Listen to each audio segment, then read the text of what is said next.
Using a small camera, he took over 30 photos of areas within the multi-level complex. He removed a security videotape from the control center which showed various security camera views of hallways, labs, aliens, and U.S. government personnel. He also collected documents to take with him. Then, by shutting off the alarm and camera system in one of the over 100 exits to the surface, he left the facility with the photos, video, and documents. These originals were hidden after 5 sets of copies were made. Note, these were placed in the hands of 5 individuals, who were told that if they failed to hear from Costello for 3 consecutive 6-month periods, normally he would visit each of them every 6 months, then they could release the information or do whatever they wanted with it. No one except Costello and the recipients themselves know who these people are. However, with rumors of Costello's death or disappearance in Costa Rica in recent years, the recipients can release the information if they choose to do so, although they may decide to wait until the subject reaches critical mass among the public, and then come forward with little fear of repercussions. Branton Thomas was ready to go into hiding. But, when he went to pick up his wife and young son, he found a van and government agents waiting. He had been betrayed by Kay Lomas, a fellow worker who was instrumental in the kidnapping of his wife and child. The agents wondered what Thomas had taken from the facility for which he would get his wife and son back. It became apparent to him that his wife and son would be used in biological experiments and were not going to be returned unharmed. That was a little over 10 years ago. How did Thomas get involved in all this covert intrigue? Thomas is now about 50 years old at the time that the article was written in 1991. Branton. When he was in his mid-20s, he received top-secret training in photography at an underground facility in West Virginia. For 7 years, he worked for the Rand Corporation in Santa Monica, California. When in 1977 he was transferred to the Dulce facility. Note, in a similar manner as scientist Robert Lazar, who worked for Los Alamos Labs, was transferred to Area 51 in Nevada, which is an alternate base similar to Dulce. Lazar claims that he replaced a scientist who had died during an altercation with aliens in the tunnels below the Nevada military complex. The point I'm trying to make is that both Rand Labs and Los Alamos Labs apparently have the answers to what is really going on under Dulce in Area 51, if anyone does. Branton, he bought a home in Santa Fe, New Mexico, and worked Monday through Friday with weekends off. All Dulce-based personnel commute via a deep underground tube shuttle system. At the time, one of us, Tal, was working security in Santa Fe, New Mexico, and was privately investigating UFO sightings, animal mutilations, Masonic and Wicca groups in the area. Thomas had a mutual friend who came to Santa Fe in 1979 to visit both of us. This individual would later view the photos, videotape and documents taken from the Dulce base. Drawings were made from what was seen and circulated later in the UFO research community as the Dulce papers. Thomas alleges that there were over 18,000 of the short grays at the Dulce facility. He has also seen tall reptilian humanoids. One of us, Tal, had come face to face with a 6-foot-tall reptoid which had materialized in the house. The reptoid showed interest in research maps of New Mexico and Colorado which were on my wall. The maps were full of colored push pins and markers to indicate sites of animal mutilations, caverns, the locations of high UFO activity, repeated flight paths, abduction sites, ancient ruins, and suspected alien underground bases. The security level goes up as one descends to the lower levels. Thomas had an Ultra 7 clearance. He knew of 7 sublevels, but there may have been more. Most of the aliens are on levels 5, 6, and 7. Alien housing is on level 5. The only sign in English was one over a tube shuttle station hallway which read to Los Alamos. Connections go from Dulce to Page, Arizona facility, then to an underground base below Area 51 in Nevada. Tube shuttles go to and from Dulce to facilities below Taos, New Mexico. Dulce, New Mexico. Colorado Springs, Colorado. Creed, Colorado. Sandia. Then on to Carlsbad, New Mexico. There is a vast network of tube shuttle connections under the United States which extends into a global system of tunnels and sub-cities. At the Dulce base, most signs on doors and hallways are in the alien symbol language and a universal symbol system understood by humans and aliens. Thomas stated that after the 2nd level, everyone is weighed, in the nude, then given a uniform. Visitors are given off-white uniforms. The weight of the person is put on a computer ID card each day. Any change in weight is noted. Any change in over 3 pounds requires a physical exam and x-ray. The uniforms are jumpsuits with a zipper. In front of all sensitive areas are scales built into the floor by doorways and the door control panels. An individual places his computer ID card into the door slot, then presses a numerical code and buttons. The person's card must match with the weight and code or the door will not open. Any discrepancy in weight will summon security. No one is allowed to carry anything into sensitive areas. All supplies are put on a conveyor built and x-rayed. The same method is used in leaving sensitive areas. All elevators are controlled magnetically, but there are no elevator cables. The magnetic system is inside the walls of the elevator shaft. There are no normal electrical controls. Everything is controlled by advanced magnetics, including lighting. There are no regular light bulbs. The tunnels are illuminated by phosphorus units with broad, structureless emission bands. Some deep tunnels use a form of phosphorus pentoxide to temporarily illuminate certain areas. The aliens won't go near these zones for reasons unknown. Note, this suggests that these deeper tunnels may have originally been constructed in more ancient or prehistoric times by beings other than the current reptiloid Draco residents of the deeper levels of the Dulce base itself. Branton. The studies on level 4 include human aura research, as well as all aspects of telepathy, hypnosis, and dreams. Thomas says that they know how to separate the bioplasmic body from the physical body and place an alien entity force matrix within a human body after removing the soul life force matrix of the human. Note, or in more simple terms, kill the human being and turn it into a vessel to be used by another entity, whether alien or paraphysical, in order to allow that entity to work and operate in the physical realm. This appears to be a complex high-tech version of the old zombie traditions, if in fact such horrific applications of occult technology are taking place within this installation.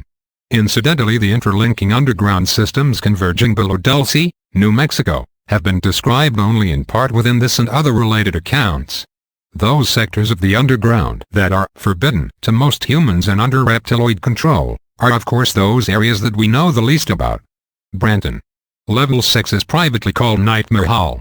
It holds the genetic labs. Here are experiments done on fish, seals, birds, and mice that are vastly altered from their original forms. There are multi-armed and multi-legged humans in several cages and vats of humanoid bat-like creatures, deceased Mothman, or those creatures that John Keel refers to in his book The Mothman Prophecies. Branton, up to 7 feet tall. The aliens have taught the humans a lot about genetics, things both useful and dangerous.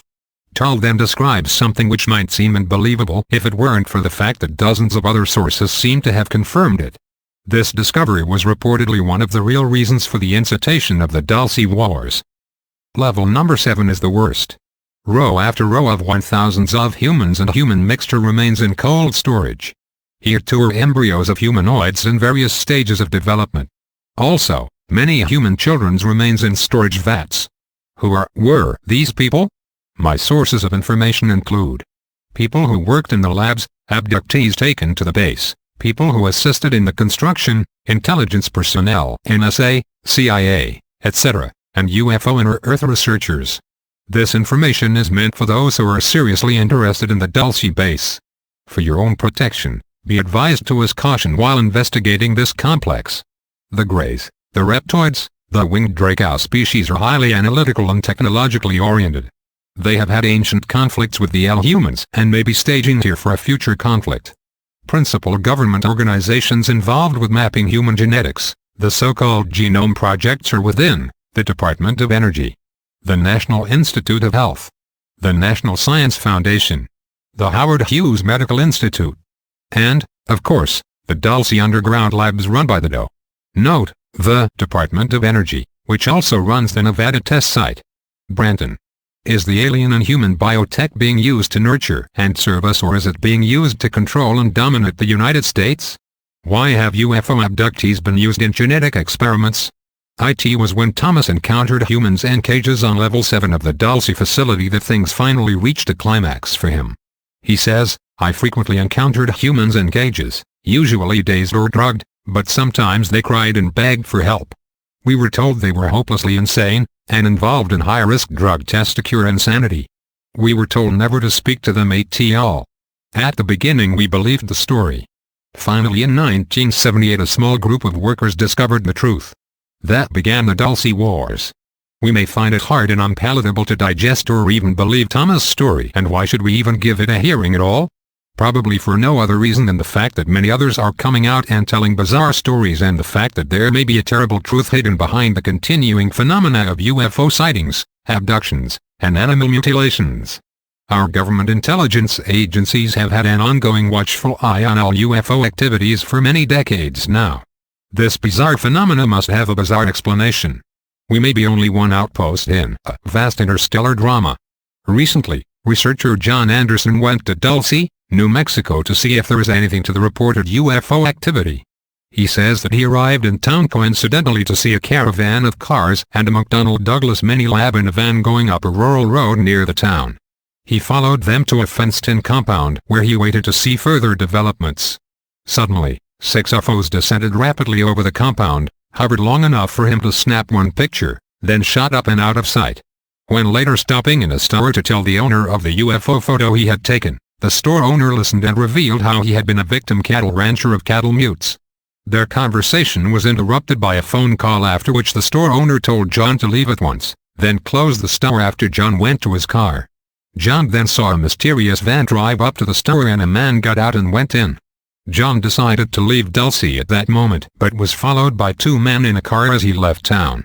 Even more recently, a research team has gone up to Archuleta Mesa to take soundings under the ground, and preliminary and tentative computer analysis of these soundings seem to indicate deep cavities under the mesa. One source has stated that according to the data received, these cavities extended to a depth of over 4,000 feet. Branton. Perhaps, someday, we will discover the deep dark secret of Dulce. Whatever the future beings, it won't be dull. Chapter 11. A Dulce-based security officer speaks out. The following is a list of questions that were directed to former Dulce-based security officer Thomas Edwin Costello approximately a year before his death or disappearance. They are followed by his responses. Question: when exactly was the upper human-occupied level of the Archuleta installation constructed? Answer: I heard Dulce was started in 1937-38 by the Army engineers, enlarged over the years. Most recent work was completed 1965-66 to connect tunnels to the Page, Arizona base, site at one of the older underground facilities. The Four Corners base is called Perica. Most of the Native Americans, the Indians, living in that area are aware of that base, and could tell us about the underground life forms that frequently are spotted near those communities, Bigfoot, etc. Note: the references to the Dulce base here deal mainly with the upper levels, not the extreme lower levels, which include vast natural caverns and, some believe, very ancient tunnel systems as well. This would include the tunnels illuminated by phosphorus pentoxide, which the alien greys avoid, and the origin of which is unknown. In fact, sources have informed us that some of the underground NORAD facilities of Colorado were constructed within already existing cavern systems, suggesting that Ray Palmer and Richard Shaver were correct when as early as the mid-1940s they wrote about the government's search for ancient underground cave and tunnel systems to be converted for their own use. Branton Q. By what means was the upper installations constructed? Are you familiar with the alleged developments made by the Rand Corporation of a highly efficient borer mold machine capable of melting rock using nuclear-powered wolfram graphite-tipped drill cones? Answer: according to several senior maintenance workers, part of it was blasted by nuclear devices in the 60s. There are sections, like the shuttle tunnels, that were formed by an advanced tunneling machine that leaves the tunnel walls smooth. The finished walls in those tubes resemble polished black glass. Q. By whom was the Dulce installation originally constructed? Answer: nature started the caverns. The Draco reptilian humanoids used the caverns and tunnels for centuries. Later, through Rand Corporation plans, it was enlarged repeatedly. The original caverns included ice caves and sulfur springs that the aliens found perfect for their needs. The Dulce caverns rival Carlsbad caverns in size. Note: Carlsbad caverns and especially the adjacent La Caguilla caves are officially among the largest and deepest in the world, with several leads that remain to be explored by professional speleonautes. Branton Q. What exactly are the cattle and human organs such as blood, anal tissue, eyes, reproductive organs, tongues, etc. used for? That is, the organs obtained via cattle and human mutilations? Answer: read the so-called Dulce papers for more information. Q. Are the various electromagnetically controlled air or spacecraft that have been seen leaving from and arriving at Mount Archuleta Manned by humans, the alien entities, or both? Answer. Arcoleta Mesa is a minor area. The craft leave and are stored in 5 areas. One is at Sea of Dulce, one near Durango Company, one at Taos, NM, and the main fleet is stored at Los Alamos, Hunter. Note, I believe Thomas Costello is referring to the Joint Operational Fleet. From combined sources, however, it appears as if Dulce is absolutely surrounded on all sides by alien bases, and that Arcoleta Peak, although apparently the central nexus of the entire underground network, is nevertheless just one part of an overall complex that some claim is nearly the size of Manhattan. One source has indicated that there are chambers a few hundred feet below the very town of Dulce itself that are part of Level 1 of the facility. This close proximity may explain why it has usually been described as the Dulce base. Apparently, even with his high security clearance, Thomas Costello was only familiar with one part of the overall mega-complex which underlies the area. Whatever amount of activity is taking place there, different sources seem to indicate that the town of Dulce nevertheless lies over a major crossroads, convergence or intersection area of alien activity, even though the core of alien activity has been extended to Los Alamos. Los Alamos and the mountainous regions east and southeast of it in and around the Santa Fe National Forest seem to be the major nest of reptiloid/gray forces in North America, although there is also a large number of dens scattered throughout the underground networks between. Dulce seems to be a major through point for exterran and subterranean reptilian activity, a central infiltration zone for surface operatives, as well as an operational base for abduction, implantation, mutilation agendas, and also a major convergence for sub-shuttle terminals, UFO ports, and so on. Branton, Q. Others have suggested that some of the entities below Dulce are not of extraterrestrial origin, and that they are actually descended from saurian or reptiloid beings such as the velociraptors or Stenonychosaurus equalis, a serpentine race or races similar to that hinted at in the 3rd chapter of the Book of Genesis? Answer. Yes. Some reptoids are native to this planet. The ruling caste of aliens are reptilian. The beige or white beings are called the Draco. Other reptilian beings are green, and some are brown. They were an ancient race on Earth, living underground. It may have been one of the draconian beings that tempted even the Garden of Eden. Reptoids rightly consider themselves native Terrans. Perhaps they are the ones we call the fallen angels. Maybe not. Either way, we are considered the squatters on Earth. Q. Some have suggested that the so-called underground T bases and tunnels may, for a large part, be literally thousands of years old. Constructions of an antediluvian race which attained to a considerable level of scientific complexity, and were destroyed by a divinely initiated cataclysm which took place after they attempted to merge their science with occult/supernatural forces. For instance, some have suggested that the Bermuda Triangle phenomena may be the result of an out-of-control Atlantine experiment that led to a space-time disaster which produced electromagnetic fallout in the triangle area and elsewhere after they had accidentally loosed powerful forces and energies into the world that they knew very little about. Do your observations tend to confirm or refute such a possibility? Answer. I'm not sure about the divine part, but these aliens consider themselves native Terrans. Q. Where do the little gray aliens fit in? Answer. They work for, and are controlled by the Draco. There are other gray-skinned beings that are not in league with the Draco. Q. Did you ever talk to any of the aliens at the base? Answer. Since I was the senior security technician at that base, I had to communicate with them on a daily basis. If there were any problems that involved security or video cameras, I was the one they called. It was the reptilian working caste that usually did the physical labor in the lower levels at Dulce. Decisions involving that caste were usually made by the white Draco. When human workers caused problems for the working caste, the reptoids went to the white Draconian boss, and the Draco called me. At times, it felt like it was a never-ending problem. Several human workers resented the no-nonsense or get-back-to-work attitude the working caste lives by. When needed, intervention became a vital tool. The biggest problem were human workers who foolishly wandered around near the off-limits areas of the alien section.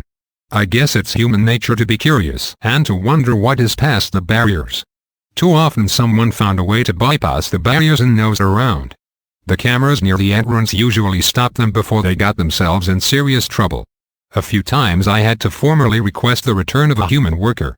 Q. Are there other sites tied into the shuttle network other than those which you mentioned, and if so, where are the entrances? Answer: where? Everywhere. They crisscross the world as an endless subterranean highway. Like a freeway, except this one is underground. The subterranean highway in America is like a freeway except it's underground. That highway depends on electric motors for trucks, cars and buses for the paved roads, and it is for limited travel. There is another style of transit for freight and for passengers that is for rapid travel. That worldwide network is called the subglobal system. It has checkpoints at each country entry. There are shuttle tubes that shoot the trains at incredible speeds using a maglev vacuum method. They travel at a speed that excels the speed of sound. Part of your question involves the location of entrances to that base. The easiest way to answer is to say every state in the USA has them. Frequently, the entrances are camouflaged as sand quarries or mining operations. Other complex portals are found on military bases. New Mexico and Arizona have the largest amounts of entrances, followed by California, Montana, Idaho, Colorado, Pennsylvania, Kansas, Arkansas and Missouri. Of all the states, Florida and North Dakota have the least amount of entrances. Wyoming has a road that opens directly into the subterranean freeway. That road is no longer in use, but could be reactivated if they decide to do so, with minimal cost. It's located near Brooks Lake. Q. Are there any bases in the state of Utah? Note: Thomas mentioned several areas surrounding Utah, Colorado, New Mexico, Arizona, Nevada and Idaho, where there are connections, but little on Utah, which according to some sources lies directly over one of the largest natural cavern systems in North America, one that is said to reach deep beneath the Western Rockies as well as beneath the Bonneville Basin. Branton, have you heard anything about an alleged underground installation within the Wasatch Mountains? Answer: Salt Lake, Lake Powell area, Dark Canyon, Dogway Grounds, Modena, Vernal. All have exits there. Others too. Note: there have been many rumors of ancient tunnel systems being intersected during the excavations of sub-basement levels below major industrial and mall areas in downtown Salt Lake City. Various stories surrounding these tunnels include explorers who have entered the tunnels and never returned, reports of lizard people down in the labyrinths, reports of greys working with humans on electronic equipment, and massive building projects going on in huge caverns beneath the mountains to the east. Reports of humans who are part of an Asian-based Agari kingdom who maintain colonies within the tunnels and caverns below, and who are in conflict with the Reptiloids, Greys, and a group collaborating human fascists from a network of massive underground facilities beneath the Neuschwabenland region of Antarctica. Reports of men in suits having been seen pacing back and forth through large underground chambers carrying Uzi machine guns. Reports of seemingly bottomless shafts. Large tunnels strung with lights that are big enough to drive a semi-truck through. Sections of tunnel walls that looked solid yet which one could put their hands through. Rooms which emanate a strange greenish phosphorescent glow. Abductees who are taken below and encounter all types of aliens. Discs that have been seen emerging from the mountains to the east and attacking incoming UFOs over the valley. Dungeons and Dragons fanatics who have been down in the tunnels and tell wild stories of hundreds of miles of maze-like passages. Reports of connections to the tunnel systems via the sewer drainage network, especially underneath the downtown crossroads area. Reports of alien activity similar to that which has been described in connection to Dulce, New Mexico. And reports of a huge cavern network that reaches beyond the border of the state in all directions, a huge network that connects the underground systems of Nevada with those of New Mexico. There is a famous story which is not openly talked about. There are two versions. Both may be true. In one version, a Mormon temple worker penetrated an underground tunnel below the square in downtown Salt Lake City and traveled for some distance through a series of underground catacombs until running into a lizard-like man. The creature attempted to attack him, but the man escaped and managed to find his way back to the surface. He began telling other people what had happened, and soon afterwards the government arrived in the area and went in and closed off many of the tunnels leading to the sub-basements of the temple. Presumably there was some heated debates over how much of the underground system this denomination was allowed to control. A similar dispute apparently occurred to the southwest, where the LDS Church maintained a large storage facility under Granite Mountain in Little Cottonwood Canyon, within the upper levels of a vast network of caverns. Fascist CIA elements and the Greys came in and took control of the larger caverns deeper within the mountain and ordered the vault workers to stay out of the forbidden areas, and stated that the U.S. government was now using them for national security purposes and that it was their patriotic duty to maintain the secret. The other version concerned a custodian who entered a tunnel near the cinemas area below the Crossroads Mall across the street and to the south from the Temple Square, while excavation was being carried out in that part of the mall. The worker entered the tunnel and before long encountered a serpent-type man, beat a hasty retreat, and told his fellow workers what he had seen. The FBI and the local police soon arrived and sealed the tunnel. Another story involved a young man who, along with a friend, had used a chain tied to his pickup truck to rip up a manhole cover in the area near the mall and the square. They navigated through a maze of sewer passages underneath and came to a shaft that descended in a series of 5 small rooms, one below the other, and from the bottom room a tunnel led south into a large chamber wherein they saw a seemingly bottomless shaft, a large southwest tunnel strung with lights and large enough to drive a semi through, and the footprints of some type of 3-toed bipedal creature. Other sources imply that early pioneers and settlers of the area who explored these tunnels came in contact with and in some cases even joined with some of the Telosian-Agardie-Melchizedek Mayan underground colonies below the Salt Lake Flats, the Salt Lake Valley and the Western Rockies. These subterraneans had formerly established territorial agreements with the reptiloids and greys before the aliens begun invading their subterranean lands below the Intermountain West en masse in the early 1900s. The treaties were part of an attempt to stave off a possible interspecies conflict, as skirmishes between the humanoids, Turos, and reptiloids, Duros, within the cavern networks of North America had been increasing since the 1920s, 30s and 40s. Because of a somewhat non-exclusive collective mind with which these humans interacted, it was decided that one possible way to convert the reptilians into becoming beings of emotion and compassion was to allow them access to the group consciousness. The reptiloids, however, once given access, immediately began taking advantage of the collective and used it to control the humans on a subliminal basis. The ease with which this occurred may have been enhanced by the fact that the reptiloids and greys were already operating as part of a collective or group mind, one which was far more complex than the Ashtar or Astarte collective itself, which many of the Agartians depended on. This suggests that the reptilian collective or hive itself is absolutely void of any care, concern or compassion for human beings.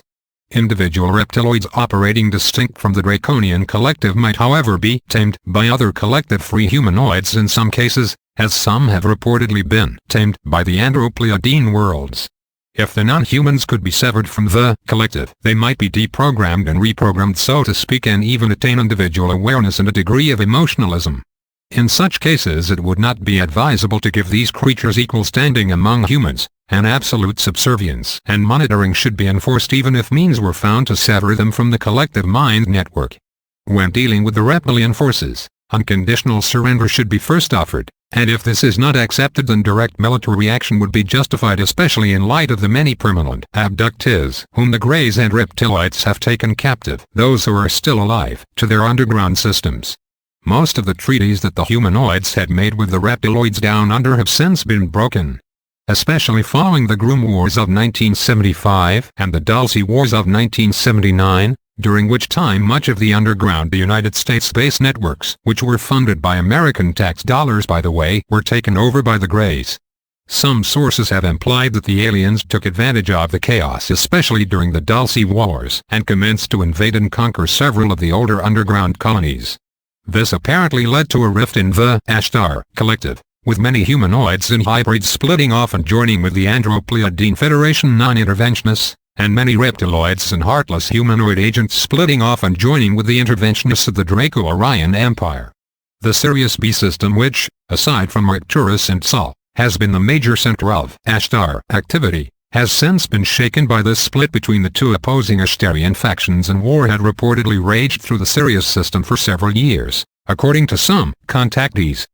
An apparent reflection of the division within the underground networks of North America between the Pleiadian-backed Syrian humanoids and Orion-backed Syrian reptiloids, which both had maintained operations within the underground levels before the Dulce Wars broke out. The Dulce Wars were just the mere tip of the proverbial iceberg when we consider that the overall events which happened at Dulce had a chain reaction effect throughout this whole sector of not the galaxy. Before the division occurred, the reptiloids were invited to take part in peace talks in Telos and elsewhere as an act of good faith, But the reptiloid Grey collectivists were more interested in expanding their empire and feeding their insatiable appetite for conquest than they were in making peace, although they agreed to peace treaties that they never intended to keep for Trojan horse manipulation purposes. There is a remnant collaboration such as that taking place in the underground facilities near Paradox, Nevada, where collectivist humanoids and reptiloids from Sirius and Sol still maintain a collaboration of necessity, in order to establish a global control system. However, a large number of humanoids within the underground systems are at war with the collectivist interventionist reptilian infiltrators who would otherwise assimilate these humanoids into their collective through deception, espionage and mind control. Now several contactees like Alex Collier, Ray Keller, Stan Johnson and others are claiming that the conflicts in Sirius between the Andropleiadine-backed Ashtar forces and the Draco-Orion-backed Ashtar forces, which were infiltrated and commandeered by Draco-Orion agents, have now spread to the Sol system, as both stellar superpowers have focused on this most strategic system, intent on protecting their respective interests here from being subverted by the other side. Brenton, Q. Does the Mount Archuleta shuttle system connect with a shuttle system which allegedly radiates from Mount Shasta in Northern California? Yes. Mount Shasta is a major site of alien, elder race, reptilian race, human meetings. Beginning Cleveland, Grover, every president in the United States history had visited Telos City. Truman was supposed to have visited the lower realms as a high archon on Earth. He was supposed to have met the king of the world there, and gave him the keys to the USA. Note, whether or not the reigning king of the Agadi realms at the time had benevolent or other motives, subjecting America to an outside superpower without congressional consent would be considered high treason.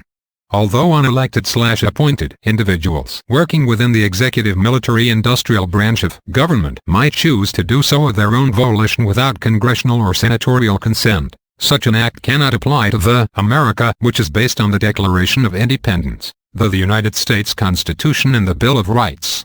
There are apparently two nations occupying the United States, the traditional grassroots America established by the Founding Fathers and led by the electorate government, and the fascist Bavarian lodge-backed underground nation led by the corporate government which is contesting the original America on its own soil. Some predict an inevitable civil war between the electorate/constitutional/surface government of the United States and the joint humanoid reptiloid corporate/national global socialist/underground New World Order government, which incidentally was bought and paid for by American taxpayers and other unsavory money-making projects. This war will apparently provoke an armed United Nations/New World Order invasion of the USA, which, according to George Washington's famous vision at Valley Forge in 1777, will ultimately end with an American victory as a result of divine intervention. Something like this may be inevitable if freedom is to be preserved on this world, and beyond. We should never forget, however, that the new corporate elite and their draconian masters intend to depopulate the surface of this planet and the underground systems as well. According to one Navy intelligence source, the 33+ Masons, there are allegedly several degrees above the 33rd degree which interact directly with the Draconians and are part of the interplanetary initiatory lodges, intend to set the left-wing caverns and the right-wing caverns against each other in order to depopulate the underground realms so that they can impose absolute Bavarian Draconian global control of both worlds. The 33+ and higher degrees, according to this source, intend to ride out the inferno in super-secret fortified caverns, while the 33rd and lower degree Masons and their respective left-wing and right-wing armies will be left to die in the surface and subsurface wars. It may be that some of the 33+ Masons intend to ride out the Holocaust in their alternative 3 bases on the Moon and Mars, if those bases are still active. Remember, the roots of both the right-wing National Socialist and the left-wing Global Socialist agendas trace back to Bavaria. Isn't it interesting that the legendary dragon has 2 wings, a right wing and a left wing, both of which are controlled by a single beast? In essence, when it comes right down to it, the war is between the Judeo-Christian-based Constitutional Republic of America and the Luciferian cult-based Socialist Empire of Bavaria. Both the right and left-wing movements are Machiavellian extremes created by the Bavarian black nobility, black here being a reference to something hidden that cannot be seen, and not skin color, in order to foment global chaos. There are several claims that the collaboration with the reptilians began with the Luciferian cults of Bavaria, and was later brought into America via the infiltration of the Scottish Rite and the fascist core of the NSA-CIA.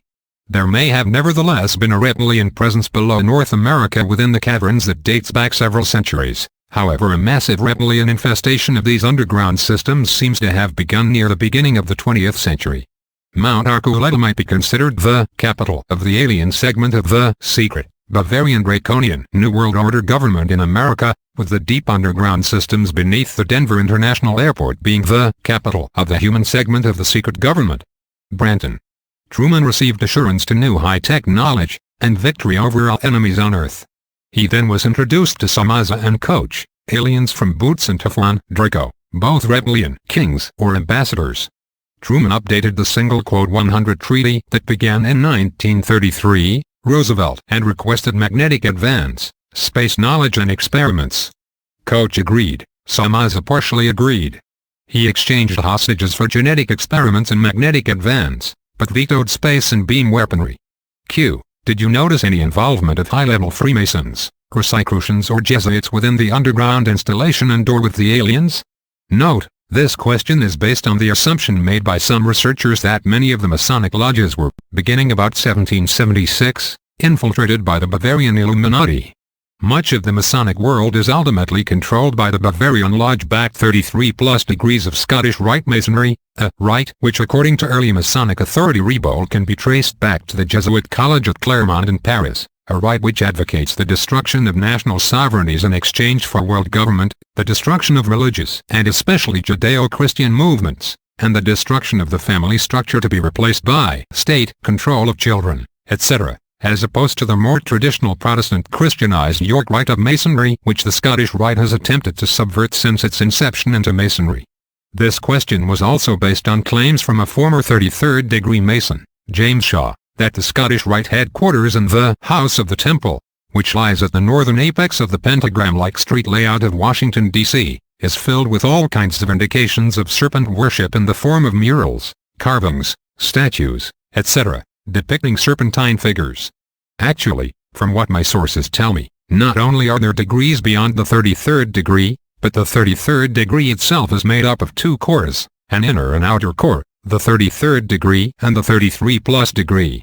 In the past, when the 33rd degree initiation was reached, the potential initiate might have been given a Bible or a cross and asked to spit on it or desecrate it in some manner. If they refused to do this, they were told that they had made the right decision and remained in the outer core of the 33rd degree, thinking that they had finally arrived. If they did or to commit this form of blasphemy, then they are told that they have made the right decision, and they are sent on to the inner core of the 33+ degree, which is the springboard to the higher levels, which interact with the joint humanoid reptiloid Asterian lodges or branches of the serpent cult on other planets, within underground cities, and possibly even other dimensions. One source informs me that former President George Herbert Walker Bush, who was at one time the head of MJ-12, had attained to the 42nd degree, however he may have attained to even higher levels since that time. I would guess that the one who holds the highest level of initiation would be the Dragon King of Draconis himself, or whatever appellation the leader or the leaders of the Draconian Empire may go by. Branton. Answer: yes, I did, but that is a loaded question, and I won't comment further. I'm not a Mason, or member of any other secret fraternal group. There is one organization I am a member of in the U.S.A. That group is commonly called the Central Unit. It is a pleasure to tell you that I am a member of the Subgalactic League of Costa Rica. Q. Is there any truth to the allegations that the CIA/aliens have established bases on the Moon, and also Mars? Answer: I've heard that too, but I haven't seen proof with my own eyes. The aliens do allegedly have bases on several moons of Jupiter and Saturn. The CIA operates in other countries, but I've never heard they operate on other planets. Note: perhaps we should have referred to the CIA's superior agency, the NSA, whose personnel reportedly pilot the black budget UFOs between the Luna and Dreamland bases. Branton. Q. Have you heard any hints or rumors suggesting that there may be lower levels beneath the Ultra 7 level of the Dulce base, and also, where these might lead to and what they might consist of? Answer: yes. Your guess is as good as mine. Sure, there was lots of talk, but that doesn't mean it's there. However, I will tell you I saw elevators that were off limits unless you had an Umbra or higher security clearance. At the base, information is supplied to me at a need-to-know basis only. My clearance was Ultra 7, Q, Some insist that the US/secret government has developed its own disk craft based largely upon top-secret anti-gravity experiments carried out by the Nazi German scientists during World War II. Have you heard anything referring to this? Answer: when I was working in photo security, heard a lot of talk, never saw the proof, but once in the Air Force I developed a roll of film that showed a craft like Adamski's, with a swastika on the side. Note: a letter from single quote R.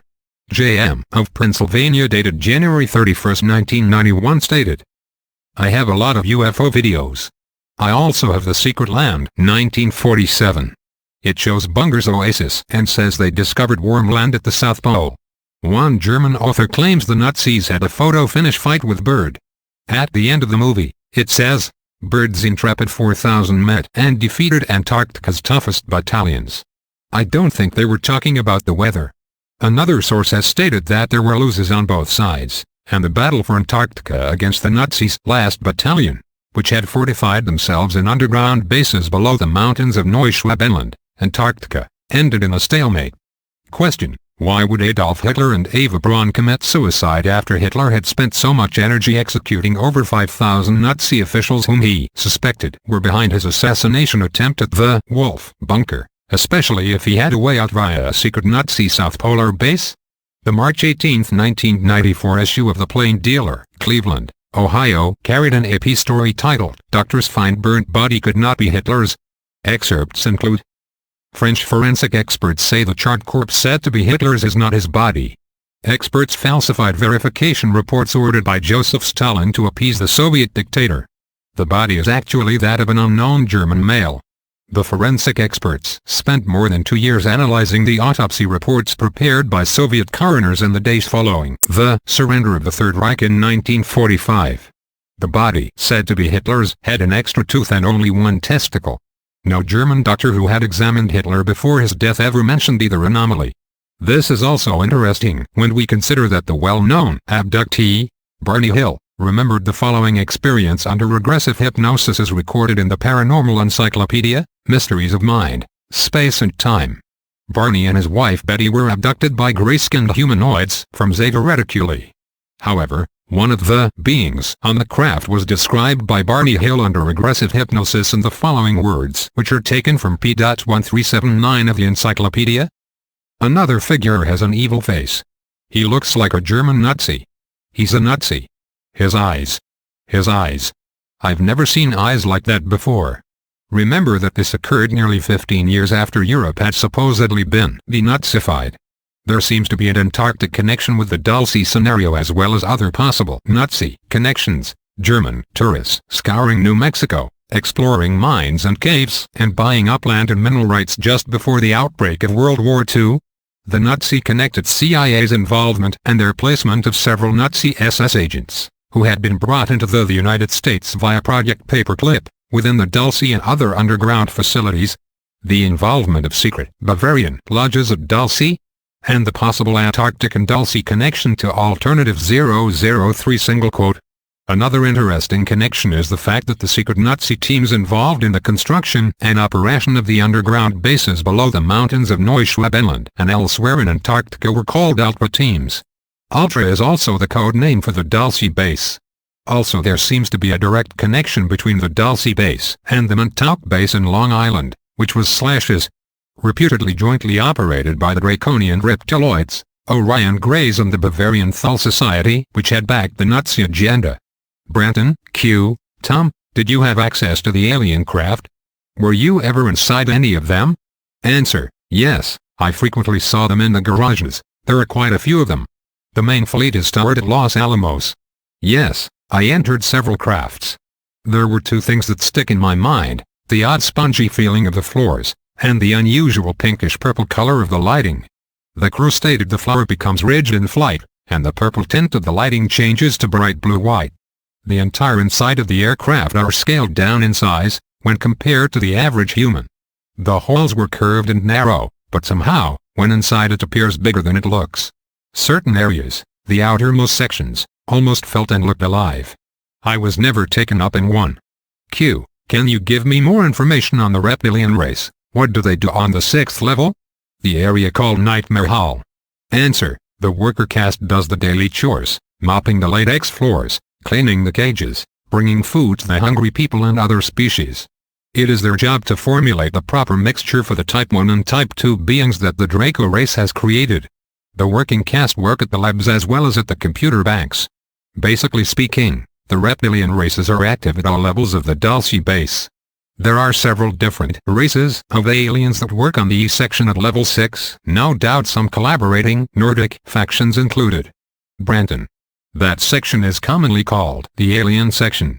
The Draco are the undisputed masters of the 5-6-7 levels. The humans are second in command of those levels. I had to argue with one large Draconian boss frequently. His name is difficult to verbalize. Karshfest, pronounced throaty Kshshfsd. I usually called him Karsh, and he hated it. The Draconian leaders are very formal when talking to the human race. These ancient beings consider us a lower race. Karsh called me Leader Costello, but it was used in a sarcastical way. However, the worker caste is friendly enough, as long as you allow them to speak first. They will answer if you address them. They are very cautious beings, and consider most humans to be hostile. They always seem surprised when they found many of the humans were open and trustworthy. There is no fraternizing with the aliens off hours. It is forbidden to speak to any alien race in the halls or an elevator without a clear business-oriented reason. Humans can talk to humans, and aliens can speak to aliens, but that is as far as it goes. At the worksite, however, it's different. There is free speech in the labs. The camaraderie found in the labs also reaches the computer bank section. In those areas, everybody talks to anybody. However, everything changes the minute you cross the threshold of the hall. Instantly, all conversations become strictly formal. Hard as it was, several times I had to arrest someone, simply because they spoke to an alien. It's a strange place. Q. Exactly what first made you aware that something was wrong at Dulce? Seems to me that a place as obviously horrible as this one wouldn't need an Einstein to know that this is a crime site. What took you so long? Are you the guy who blew the whistle? Answer. There are several things you should know about. I took an oath, under the penalty of death, that no matter what I saw or heard I would never divulge the information. Also, I signed a waiver that states I would willingly give up my life if I was found guilty of treason. At the Dulce base, treason is anything that mentions the details of daily operations at this facility, when outside the confinement of this base. When I first arrived, a need-to-know policy was in effect. The story the honchos told us was that this is a tri-biotransfer facility with advanced technology, doing advanced adventurous methodology for medical and mental gains. Which is a fancy way of saying they do really risky things with human life just to see what would happen. If a medical cure happens, it will be heralded on the surface of the earth as a marvelous new cure, saying it was found after years of research at some well-known medical lab. The real story of the cure is never explained. After all, the Dulce base is a secret facility. These people are very good at what they do. They do not tell the truth about the unfortunate people that end up in Nightmare Hall. I worked with aliens. With that in mind, you should get the idea of the secrecy and the security at that place. Yes, I know this was not the usual hospital-type job site, but in the beginning I bought the whole package.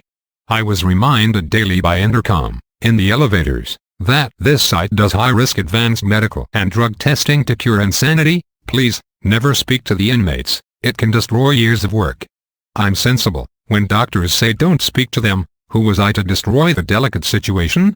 But one man somehow caught my eye. He repeatedly stated that he was George S... and that he had been kidnapped and he was sure someone was searching for him. I don't know why he sticks in my mind. I found I was remembering his face, thinking he sure didn't look or sound insane, but many inmates said that. The next weekend I convinced a friend of mine, a cop, to run a check on the guy, saying I had a run-in with him and was curious. I didn't mention the base at all. It was a sickening feeling when the computer confirmed that George S. was missing. What's worse, the cops thought he was just another guy that got tired of the daily grind and split. That was the beginning. Am I the one that blew the whistle? No. The next Monday, I searched for George, but he was gone. There were no records that explained what happened to him. It was another security officer that came to me saying he and some lab workers wanted an off-duty meeting at one of the tunnels, off the record. Curiosity took over and I said okay. That night, about 9 men showed up. They said they knew they were risking me turning them in, but they wanted to show me some things they thought I should see. One by one they showed records that proved many inmates were missing people. There were newspaper clippings, and even photos that they had somehow smuggled into the base. They hoped to smuggle them back out, without me turning them into the honchos. I could see the fear in their faces as they spoke. One man stated he would rather lose his life by trying, than to lose his soul by not doing anything at all. It was that remark that turned the tide. I told them about George and the things I found out about him. After a few hours we pledged to attempt to expose the Dulce base. Q. The name Nightmare Hall is descriptive, but surely there was a regular name. What was it called in the manuals? Answer. In the manuals it was called the Vivarium. It describes Dulce base as a secured facility for tending bioforms of all types. In their report it is retold as a private subterranean bioterminal park, with accommodations for animals, fish, fowl, reptile, and mankind. After seeing this park, the name Nightmare Hall is far more accurate than the manual. The accommodations for the inmates at Nightmare Hall fall short of the pretty picture the manual describes.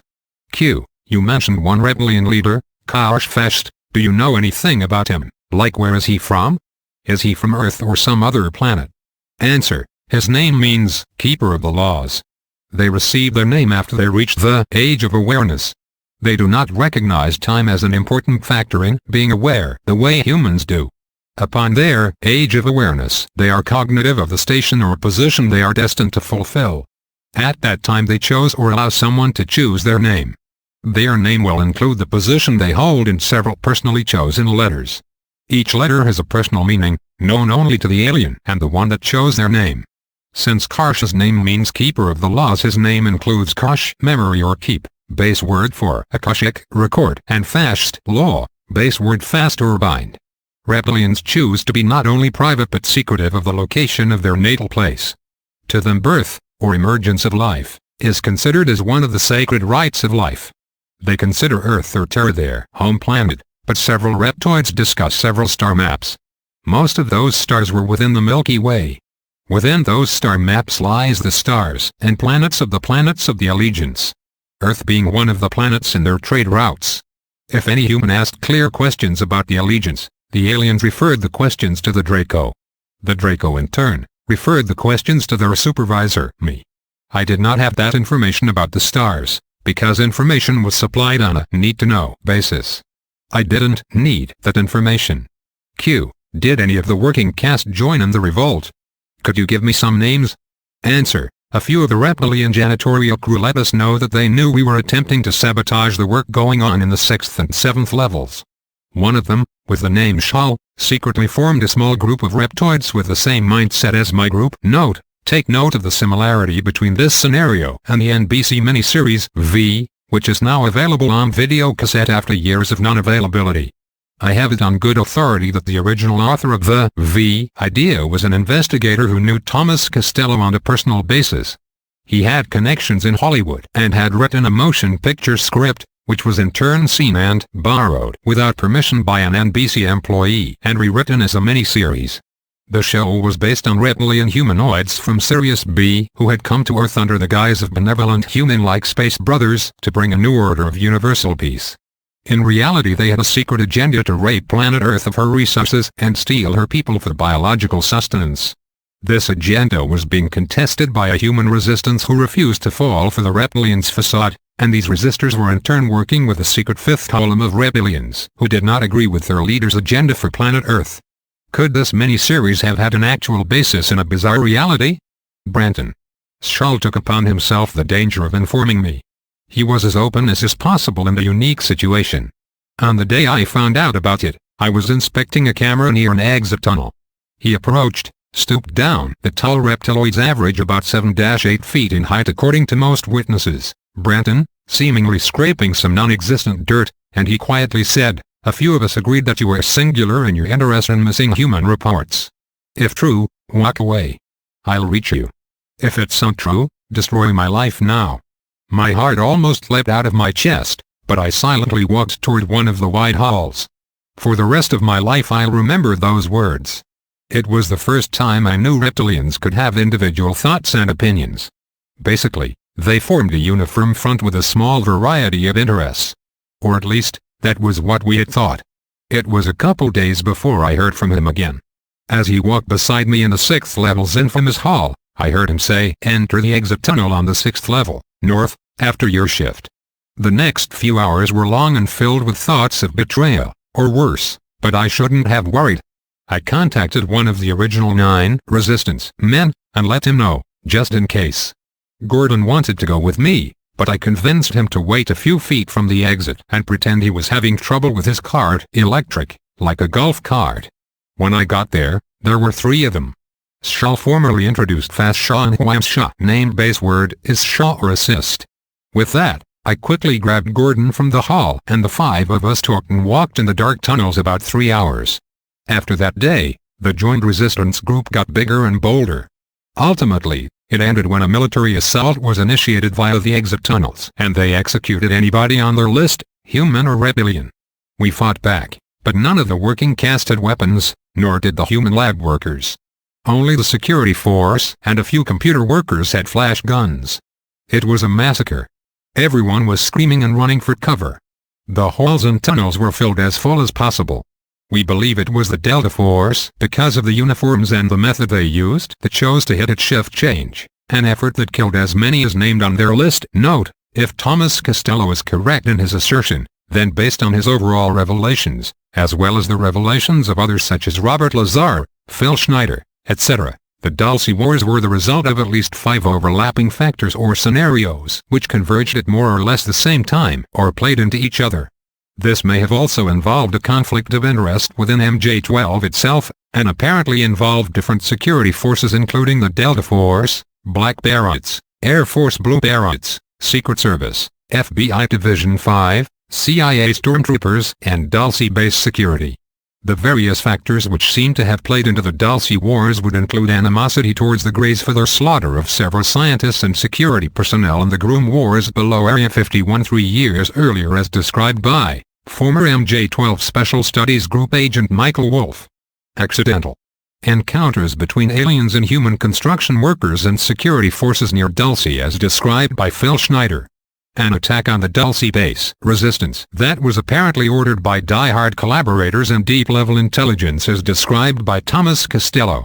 An attempt to rescue several of our best scientists who had been captured by the aliens after they had discovered the Grab deception involving a violation of the established treaties, that is the permanent abduction of thousands of humans to the Dulce and other bases for God only knows what purposes, as described by John Lear. Could it be that MJ-12/PI-40 was unaware of these abductees, yet their superior agency the Black Monk/Magic Agency was aware and had agreed to an actual exchange of human life for technology?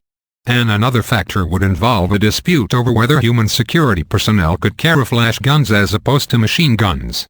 All of these were apparently contributing factors to the altercations which raged throughout the Dulce base beginning in 1979. Branton. We, to this day, do not know who betrayed us. Gordon Henry ran beside me as we ran into the 3rd level exit tunnels, and he died when several bullets slammed into his back. I vaporized that assassin and kept running. And I'm still running. Gordon will be remembered. Q. Tell me more about the flash gun. Is it difficult to operate, or is it like the weapon on Star Trek, that can stun or kill on different modes? Answer. It is an advanced beam weapon that can operate on 3 different phases.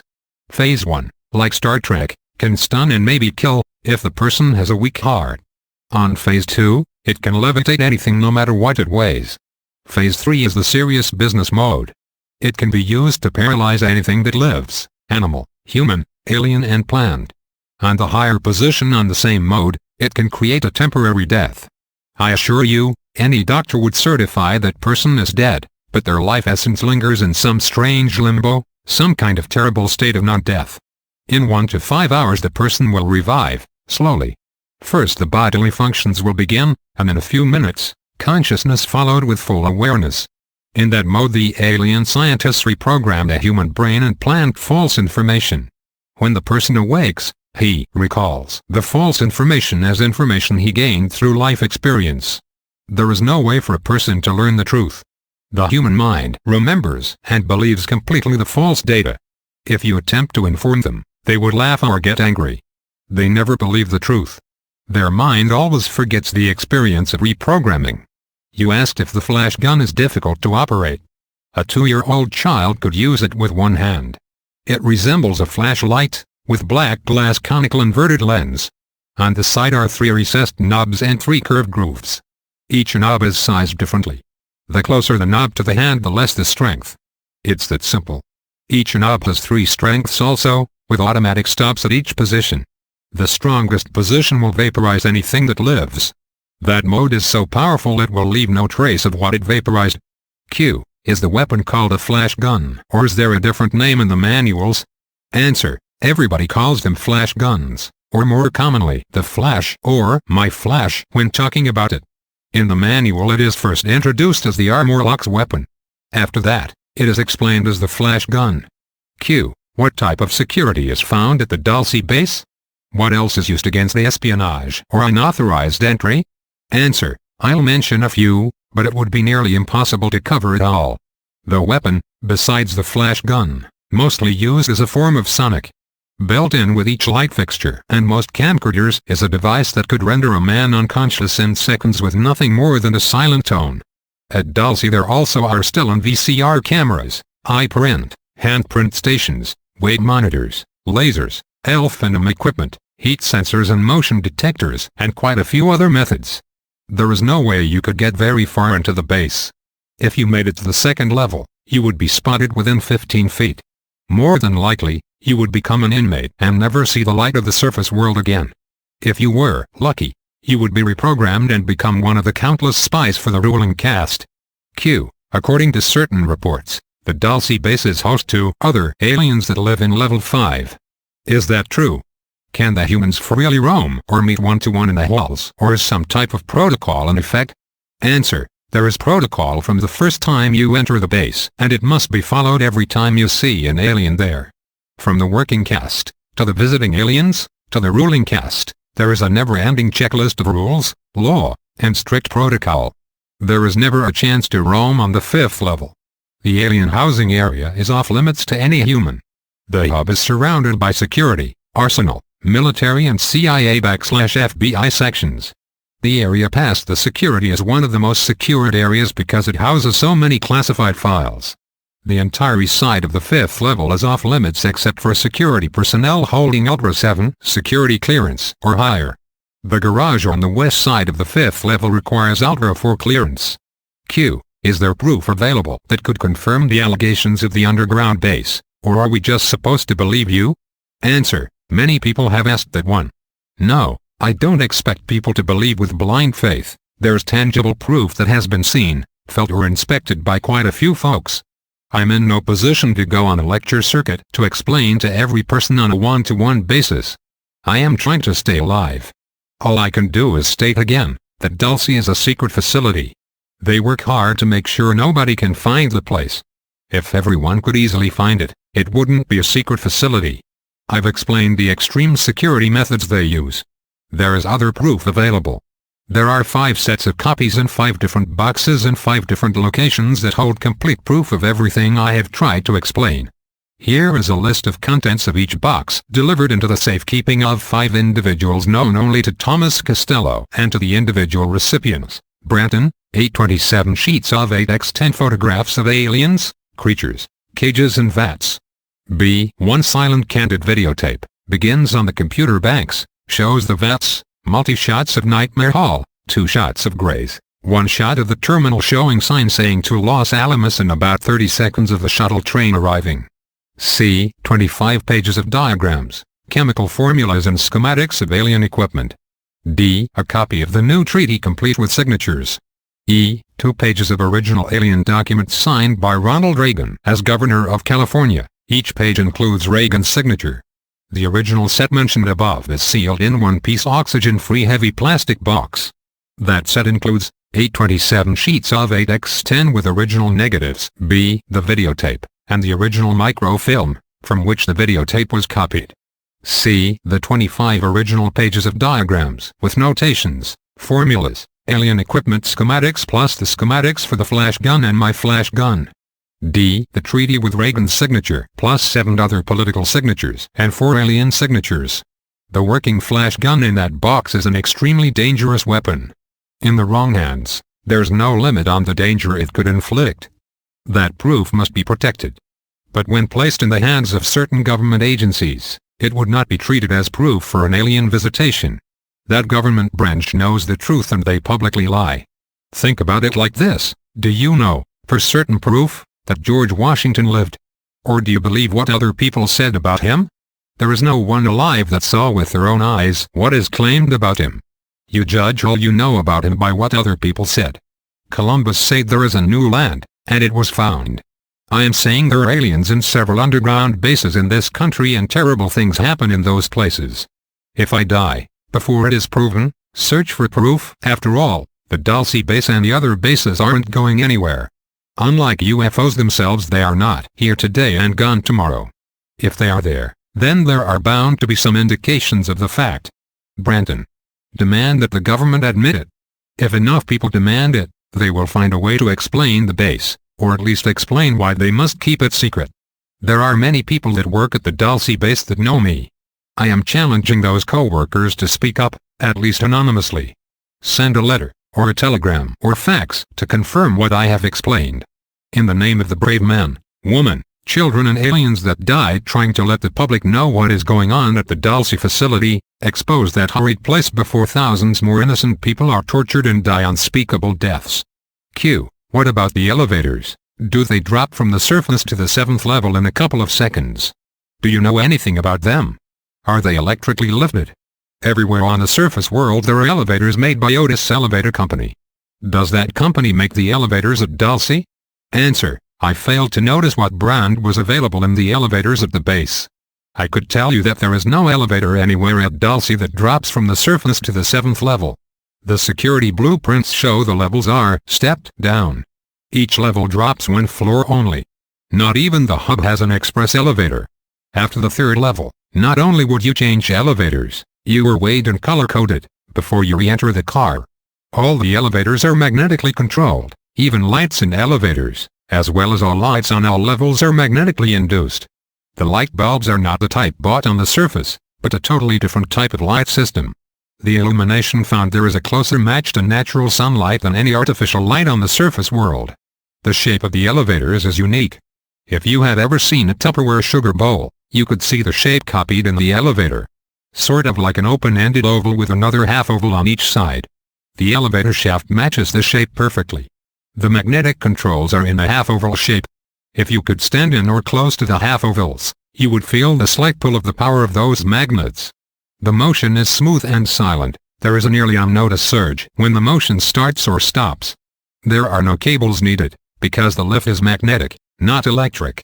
Since there are no cables in the elevator cars, there is no chance of them falling.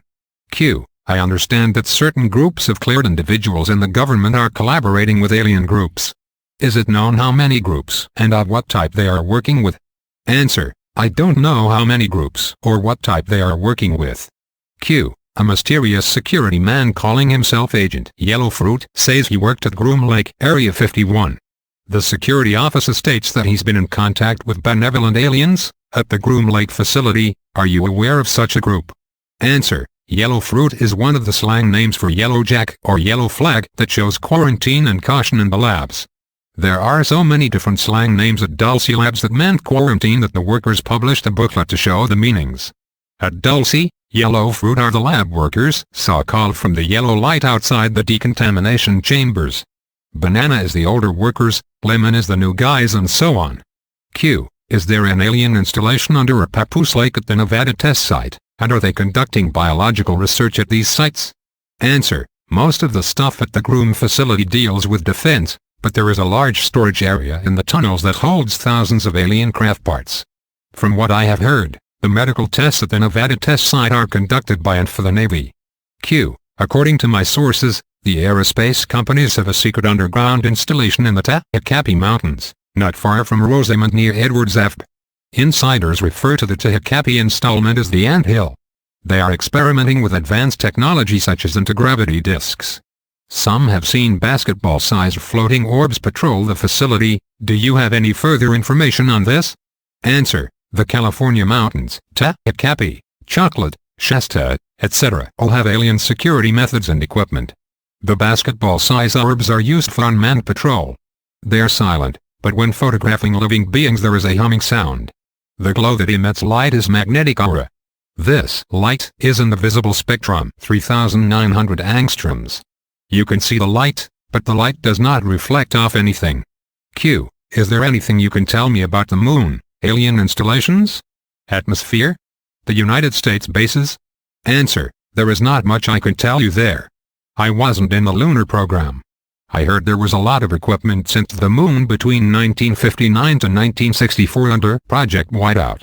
Q. How do the aliens use magnetism? Do they use it as an energy source? Is there more we need to know about magnetism?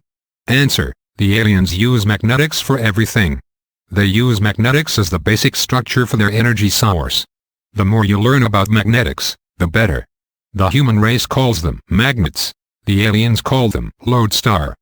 They have been harvesting lodestars, lodestones, for centuries. Not only that, they want all the magnetic power on Earth. They intend to continue harvesting that power, now and in the future. As long as we were only using magnetic power as an oddity, there was no problem. But in recent times, the human race has begun using magnetic power and finding more ways to utilize that commodity.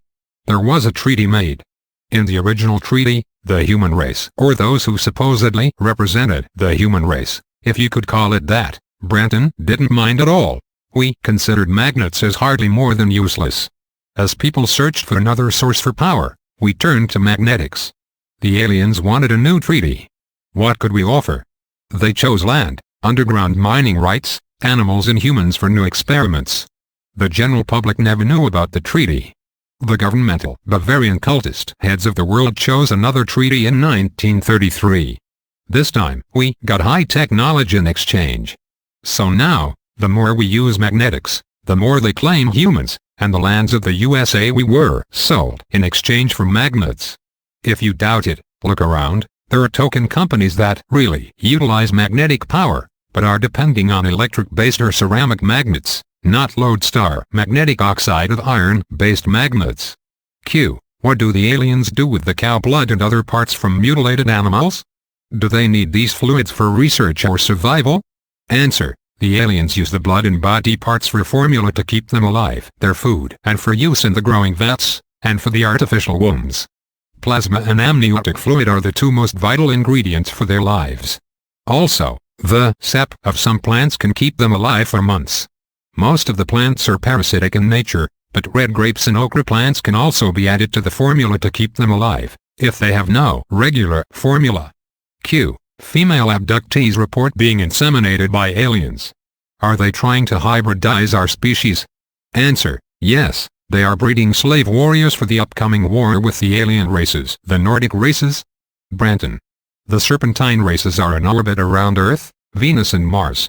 Q. Abductees have reported that the aliens can pass their bodies and that of the abductee through window glass. Is this a feat of magic achieved by advanced technology or is it a psychic power? Answer. The aliens have mastered atomic matter. They can go through walls like we go through water. It is not magic, just physics. We can learn to do the same thing. It is to do with controlling atoms at will. Q. Are you in communication with benevolent aliens or do you have contacts that are? If you are, can you tell us how we can communicate with their teams? Answer. I am not at liberty to discuss communications with any friendly alien life forms. I can tell you there is a friendly factor active in Costa Rica. I am in direct communication with that factor. I am an active member of the Subgalactic League of Costa Rica. This organization, using a small satellite dish, a television set and ham radio equipment reach this factor. I might suggest that by using similar equipment and a low-band frequency, you may reach the same factor. Q. Do you stay in the USA, or do you live abroad? Do you work now? I know you have been on the run for several years. Answer. Yeah, quite a few years. I visit the United States, but it's really dangerous when I do. I've lived in several countries.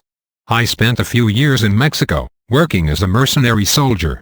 It's rough work, frequently living in the bush, eating whatever I can find. I spent time in South America, fighting the drug cartel. It's not the citizens, it's the secret government, top officials and American alphabet boys, CIA, FBI, etc. I settled in Costa Rica, bought a small house in Limon. Actually it is a shanty that someone abandoned. I paid the equivalency of $11 to one of the local constables for the right to call it mine. My name changes when I think someone is asking questions. I worked in one of the underground bases near the Panama border. It's in the mountains, not very far from a passive but active volcano. It is not as fancy as Dulce, but the people are wonderful. Q. What is the best city in Costa Rica for an American to visit and maybe move to live? Answer. None of them are worth anything by comparison, but I like Limon. There is a real culture shock when you get past the tourist sections. Inside the urban areas, it's not so bad, but away from the beaten path the picture changes. There are no improvements in the shanties, no sewers, plumbing, or paved roads. But if you stay in the cities, and you don't mind the big difference in the cultures, the countries have a lot to offer. Nice weather, great beaches and beautiful trees with fruit growing everywhere. Q. Are there any other security level names other than secret, top secret, ultra? Answer. There are many other security clearances. Here are a few: Umbra, Stellar, G2-7Z, Triad, Universal Military Training, and Universal Military Service, Astral and Subastral. Umbra is higher than Ultra. Note, it may be conceivable that some of the higher security clearances are used for the joint human-alien interstellar projects. For instance, Whitley Strieber described an abduction to another planetary sphere where he encountered ancient ruins, aliens and human personnel dressed in military khakis and carrying camcorders, automatic weapons, etc. Obviously such personnel would have to possess an extremely high security classification, such as Universal Military Service. For instance, the Joint Alien Illuminati Alternative 3 projects have reportedly taken part in joint offensive operations against the peaceful residents of other worlds. This according to a couple who defected from the Alternative 3 movement after an agent from the Federation warned them about such atrocities. Branton, Q. Ever see a badge with Magi? Answer. No. Q. Since you have lived in Spanish-speaking countries, it's obvious that you are bilingual. What other languages do you speak? Answer. Other than English, the only other languages I speak are Spanish and Yushu, the common language alien spoken at Dulce. I speak Spanish fluently, and enough Yushu to keep myself out of trouble. Shortly after I first transferred to Dulce, I took a crash course in Yushu. Anyone that plans to spend more than 1 week working at the base, they are wise to learn the basics. Otherwise, you are required to wait for an escort to get around. All the signs at that base are written in the universally recognized symbolic language. Yushu is logical and easy to learn. Q. What are the eating habits of the aliens? Are they carnivores? Answer. That depends whether they are one of the gray worker caste, one of the reptilian worker caste, or one of the higher developed draconian leaders. Also, the created beings, replicants, type to being, or one of the really strange genetic mixtures. I'll try to cover a little of each. The formula includes amniotic water, plasma and several other body parts, raw, usually bovine. This nearly clear mixture with a texture of pureed peaches, and almost in that color. The Greys make the attempt not to eat around the humans, because the odor of it is very unpleasant to any human. They can spend days or even weeks between feedings. The working caste of the reptilians eat meat, insects and a large variety of plants including vegetables and fruit. They prefer their meat raw and very fresh, but have learned to enjoy some cooked meat like rare beef steak. Note, according to many abductees, the reptiloids are not above eating human flesh. It has been said that they prefer flesh that is young enough to be free of toxins, yet old enough to be imbued with a lifetime of accumulated emotional energy residue which is resident within the human body. Some abductees claim that certain reptilian factions have such complex biotechnologies that they are able to remove a human's soul energy matrix and place it in a containment box, and use the controlled body for whatever purpose they choose. Some abductees also insist that in some cases the reptiloids can create a cloned duplicate of a person in a short amount of time through time warping and replace the soul energy matrix of a person back into the new cloned body if their disappearance from society would otherwise create too many problems. This way they can ingest the emotional residue-imbued original body without the abductee realizing, in most cases, that their soul memory matrix has been transferred to a cloned body, because they would have experienced a total soul matrix energy transfer and a suppression of any memories relating to the transfer process. The cloned bodies do not possess the integrated emotional residue that the vampire-realistic reptiloids apparently crave and find intoxicating in a similar manner as a human on Earth who is addicted to hard drugs. Branton. Unlike the Greys, they eat frequently and usually carry or send for food on their breaks. The ruling caste is secretive about their foods. They have created several dietary myths that they carefully embellish when the chance arrives. One of their favorite legends involves one of their ancestors' ability to eat an entire flock of geese in one setting. They rarely eat inside of any other species. They carefully choose their food, then carry their meal to their quarters. It was only when dignitaries arrive at the base did they join their meals. They enjoy the same foods we do, and they have been seen secretly munching on a freshly found snail. The human-looking replicants eat some cooked vegetables. They rely on vitamins and liquid protein for sustenance. If they have to eat on the surface world, they can eat whatever they are served, but as soon as possible they regurgitate. Their digestive systems frequently fail to process the food properly. The engineered beings have a special diet, created for their dietary needs. The mixture includes several organ foods blended with plasmatic fluids, amniotic liquids and parasitoplasm materials. These unique animals also enjoy occasional green plants, usually grasses or lettuce. The creatures that are designed to become warriors, eat protein-filled liquids. Q. In the Dulce papers, copper seems to be high on the importance list. In what methods is copper used? Answer. One of the main uses of copper at Dulce is containment of the magnetic flow. Magnets are used everywhere at that base. The infamous vat's interiors are lined with copper, and the exterior walls are clad with stainless steel. The mechanical arm that stirs the liquid is made of a copper alloy. Other uses include dietary needs in a few of the transbiotic beings. There are several specially made cells or rooms built first with lead, then magnetic steel, then clad in copper. It is in those cells on the fourth level that contain living oral essence. This essence is what you would call a captured disembodied soul or astral body. Note, this may tie in with the reports of certain remote viewing astral spies who claim to have projected into underground facilities like Dulce, New Mexico or Pine Gap, Australia, only to have close encounters with these astral containment fields, or have been captured by the same and released after being interrogated via super-sensitive electronic equipment. In one case, an Australian remote viewer was probing the Pine Gap facility where he also saw 3 other astral spies. The magnetic or astral body of one of these people had been captured by such a containment field, which really disturbed him.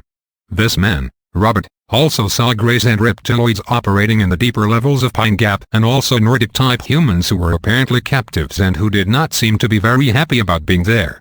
Branton, Q. Growing multi-species beings, blood formulas in human parts in vat sounds like a bad plot to a science fiction movie.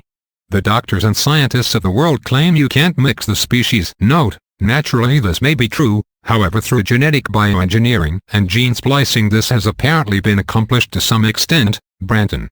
The concepts mentioned in the Dulce papers sounds far-fetched.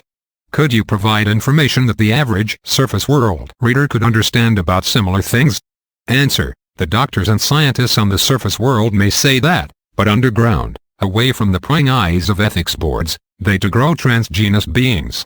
There is a lot of written material available at libraries.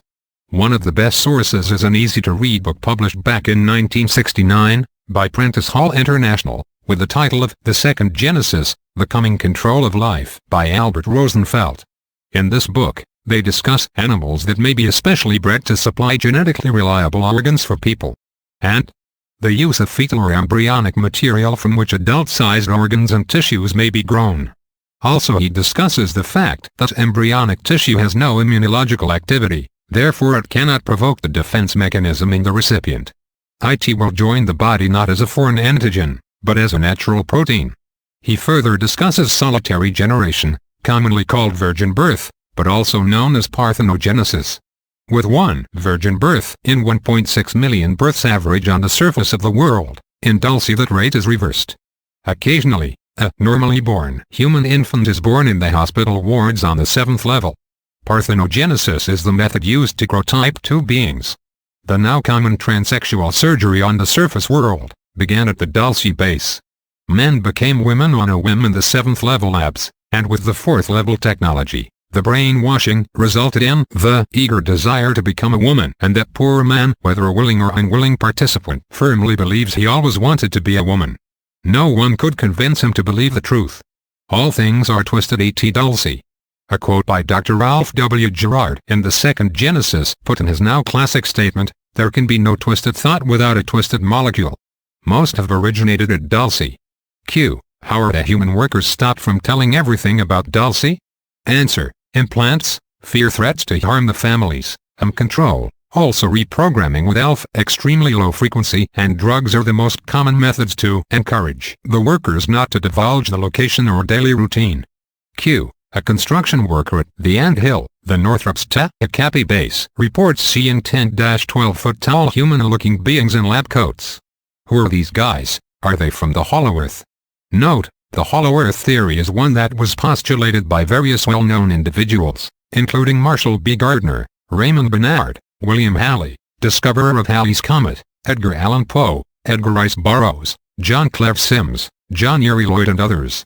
Basically, the thesis involves what one might refer to as the geosyncovitic sphere theory, or that as the Earth was forming in its molten state, the planetary spin created a hollow or concavity within the center similar to the hollow created by the centrifugal force of a horizontal washing machine following a spin cycle. The theory, which has been postulated in parageological theories, in adventure novels, and in some cases even in alleged visits to the inner world, states that the shell of the Earth averages between 800–1,000 miles thick, with an interior surface consisting of oceans and land illuminated perpetually by a sphere of electromagnetic and/or nuclear energy suspended at the very center of the empty space. There are reputedly funnel-like openings near the polar regions, perpetually concealed by mist created by the collision of cold air from the outside and hot air from the inside, which permits ingress and egress to and from this inner world. The theory states that the inner surface has its own gravity, yet slightly less than the outer surface gravity. One side theory is that between the inner and outer surface, where gravity is nullified, there exists a layer of weightless or low-weight caverns in an eternal state of chaos where minerals, liquids, gases and chemicals continually slam together from the Earth's rotation, causing intense magmatic activity, a virtual inferno, or bottomless pit. Some have theorized that, based on the apocryphal Book of Esdras, chapter 13, which contains non-canonized Jewish legends, that the 10 lost tribes of Israel disappeared beyond the river Sambatyon and to a place in the far north where humans never lived before called Arzareth. In the last days, a path would be made through the ice and waters of the north and the lost tribes would return. There are 3 tribes accounted for as of this writing, or rather 2 tribes and 2 half-tribes, Judah, Benjamin, half of the Levite tribe, and apparently half of the tribe of Dan, if we are to believe the Ethiopian Jews who claim to be descended from Dan. The _13th tribe would be accounted for by the fact that the 2 Josephite tribes of Ephraim and Manasseh are considered distinctive tribes in and of themselves.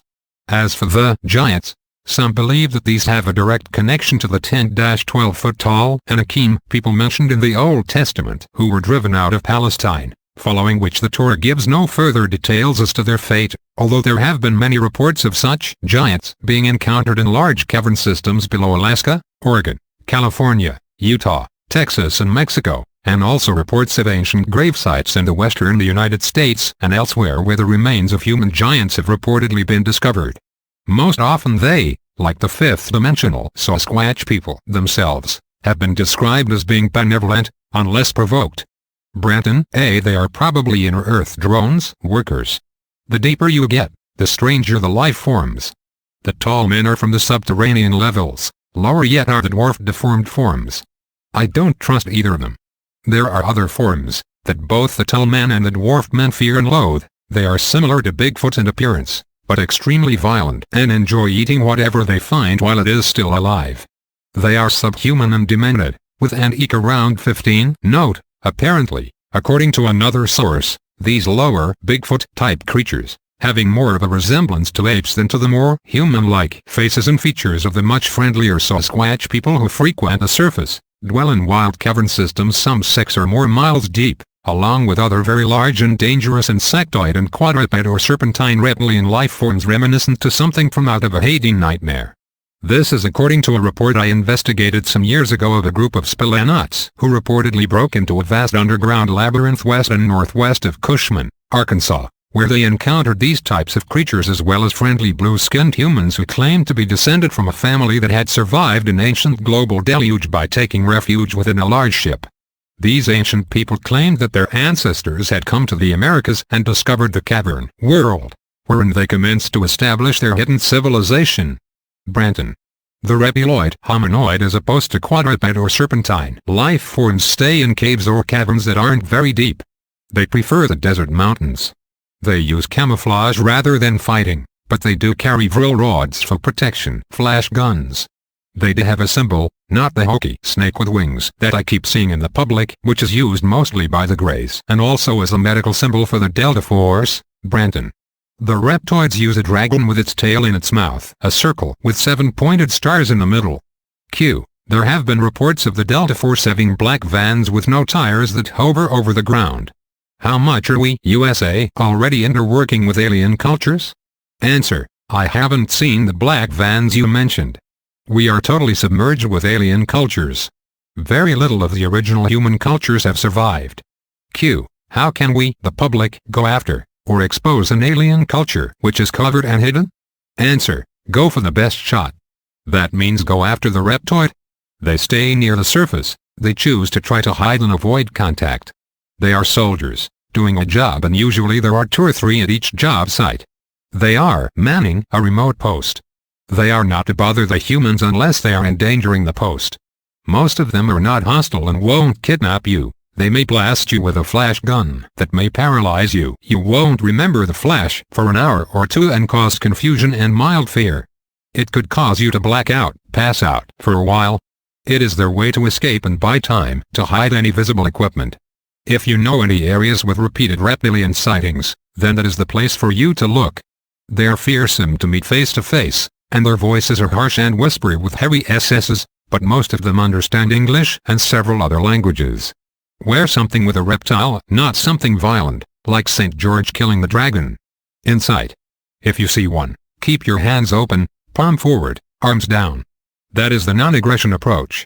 Don't raise your arms, unless told to. Don't carry anything in your hands or arms. If he doesn't run, walk slowly towards him. Let him speak first. They consider humans repulsive and hostile and threatening with good reason. Don't try to offer him anything. Don't touch him or anything of his.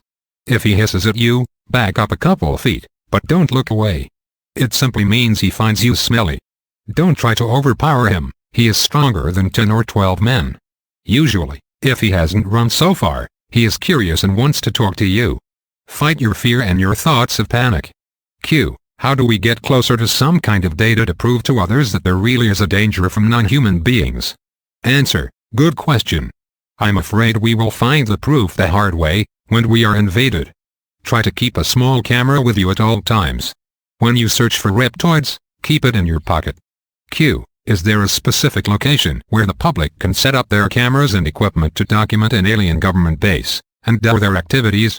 Answer. The problem is, most of the meetings are held in military bases or underground. The Groom Lake facility does fly several alien craft that regularly fly over unpopulated land that go back and forth from several bases. Southern California has several notable areas. 29 Palms, Lancaster or Chocolate Mountains are well known for such activities. Q. Could you provide us with a copy of your badge or card you used at Dulce? Answer. Badges or cards never leave the bases.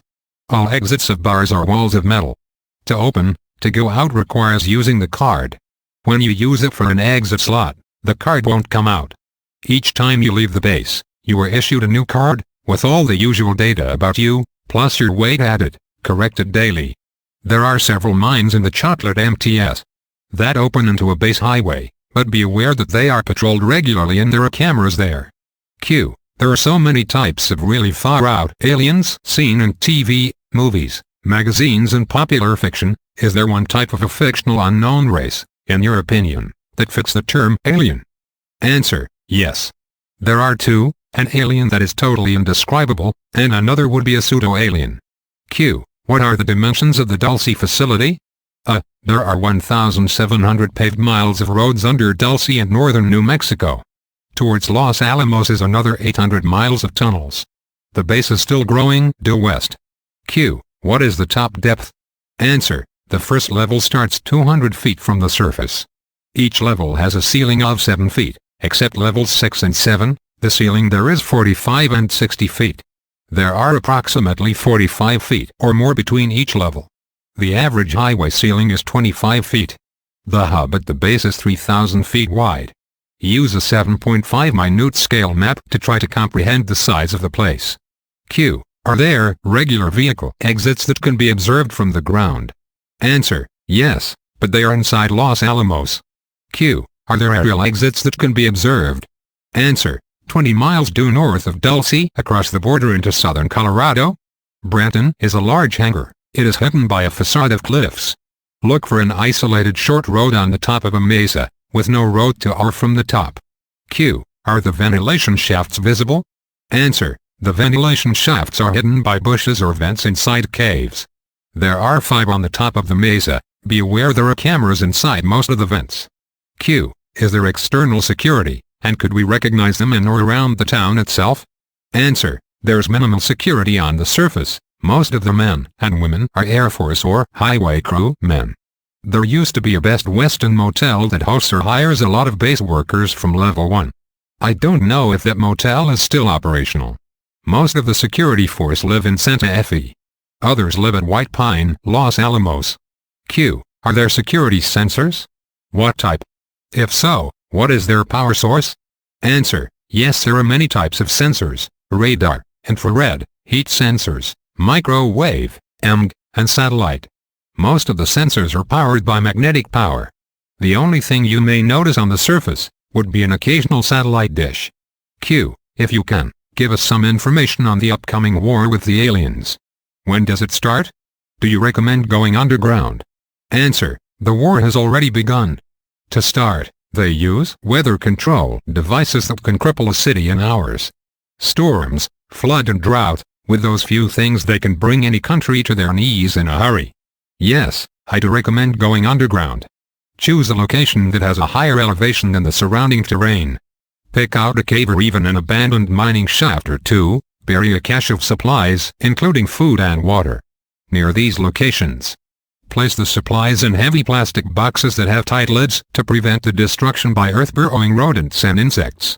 Then plan to live like a squatter when it becomes necessary. If you own land, create a system of tunnels and tell no one. Use your tunnels to secrete your supplies, and plan to live in those corridors when you must. Q. What about the reptilian ships that are in orbit around the equator? Are they cloaked? Note, presumably including the original 2 planetoids that arrived in geosynchronous orbits around Earth at 400 and 600 miles up in 1953. This reportedly led to an NSA project which successfully communicated with the gray aliens and resulted in a contact landing treaty scenario involving President Eisenhower and other executive military-industrial officials at Muroc/Edwards/Holloman Air Force bases in 1954. Brenton. Answer. They are not cloaked the way you may think. It's more like nobody is learning to see, even though it is in plain sight. Like the mailman becomes invisible because you are so used to seeing him you never noticed he is alive.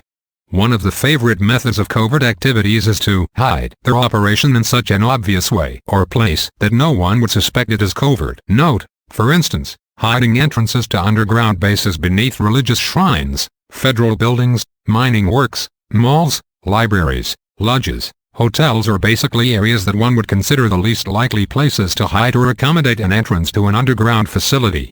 The Underground New World Order (FEMA) facilities throughout the United States apparently utilize this type of concealment with many of their bases. Brenton. Q. What are the Greys susceptible to? Answer. The Greys are photosensitive. Any bright light hurts their eyes. They avoid sunlight and travel at night. Camera flashes causes them to back up. It could be used as a weapon against them, but they recover quickly. It could buy enough time to escape. Use commands, or nonsensical words in the form of commands and they will back up. Their brain is more logical than ours and they do not create fun. They do not understand poetry either. What really confuses them is saying things in pig Latin. We learned it in a hurry, and used it against them, the Greys, in the Dulce Wars. Q. Can Greys read your intentions if you came up behind one? Answer. Yes. They read your intent, because they use your body's frequency. The human race broadcasts a frequency, that they recognize as an electromagnetic impulse. Each person has a slightly different frequency. That difference is what we call personality. When a human thinks, they broadcast strong impulses. In the case of fear, the frequency is loud and easy to recognize. By the same right, a calm and composed mindset should be far more difficult to recognize. Branton. Q. Can we shield ourselves against their mental control? Answer. We can shield ourselves against them, however 95% of the human race never try to control their thoughts, and controlling our own thoughts is the best weapon. The average person rarely thinks in a clear pattern. That allows the brain to think in a chaotic way. Control your thoughts, and you can stop the aliens attempting to abduct and control you. Controlling my own thoughts have kept me alive for years. Q. Could you shed some light on the type of human the aliens are looking for when they abduct? Answer. I can tell you that the most common are petite women in their early 20s or early 30s, dark-haired boys between 5 to 9, small to medium-sized men in their mid-20s to mid-40s. But, let me stress that there are all types of people being held against their will in the Dulce base. There are tall heavy men and women, teenagers, elderly folks and very young girls in the cages and the vats. I only mention the most common age size are the small young men and petite women. The boys are favored because at that age their bodies are rapidly growing, and their atomic material is adaptable in the transfer chamber. The young small women are frequently very fertile. The men are used for sperm. I have no idea why they prefer small to average size men. Q. Did you ever see twins or triplets, etc.? Answer. Since you mentioned it, no. It never crossed my mind to search for them. But then that doesn't mean they aren't there. There is no way I could have seen everybody at that huge complex. Q. What is the prevalent human race at the Dulce base? I am curious about both the human workers and the inmates. Answer. The human workforce is made of people from every nation on the surface world. The one thing they share is that they all speak English. If you were asking if there are white, black, red, yellow and brown skin color, again I'll have to say that there is no prevalent race there. As for inmates, I could see our races there. From what I could see, it looked like there were more white people, but again, I saw a constant flow of different people. Many, I think, were only there for a few hours. Q. Please explain the method they use to identify each inmate. Answer. No one has a name. When first brought to this facility, they were issued one large number. Usually that code has a mixture of numbers and letters. They show the place, how, and by who, followed by the time, age, sex and finally the personal number, their SS number. For example, it might look like this: NVLV008-00700-P00000000M00M000000 Q. With that huge facility, trash and garbage must be a real problem. How do they dispose it? Answer. It was never a problem. Some of it is reformed or melted down then remade. Some of the wet garbage is eaten by bacterial forms, and what's left is vaporized in a vat-like chamber. The residue of that action, it takes them months to get enough to measure, is used in a complex lye and used to fertilize crops. Q. Where's your family? Not just your wife and son, but parents and siblings? Answer. Kathy and Eric are still missing. My parents died in a car crash when I was in my teens. I have one brother. If he is alive, I suspect he's inside an underground base somewhere. I haven't heard from him for several years. Please pray for them, please. Q. What is your birth date, and where were you born? Answer. The 23rd of April 1941, Glen Ellen, Illinois, actually in a farm at home. In the place now called Glen Ellen. My birth certificate list is at Wheaton, Illinois. Q. You have been through so much, and yet keep fighting. What is your biggest fear? Answer. That the general public will forget the trapped innocent people in the despicable place, and will ignore the hundreds of children, women and men added to that place every month. Chapter 12. Operation Retaliation, Paul Bennewitz. One Man Against an Empire. Following are quotations from a document, actually a detailed report, called Project Beta, which was compiled by scientist Paul Bennewitz for officials at Kirtland F, who were working with Bennewitz in an operational plan to bring down the alien base at Dulce, New Mexico. That was until other interests deep within the intelligence community got involved and brought enormous pressures against Bennewitz and various Kirtland F officials. Colonel Edwards, Officer Agent Richard Doty, the wing commander and others who were involved, to cease the investigation.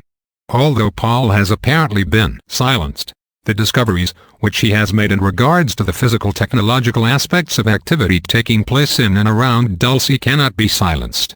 Project Beta is apparently a proposed plan for a physical military attack on one of the major key basing installations of the Draconis-Orion Reticuli forces, and may be useful in any future attempts to retake the base from alien or alien-controlled elements, and to set free the human captives who are apparently being held in cold storage or in subterranean prisons deep below the surface of the American Southwest and beyond.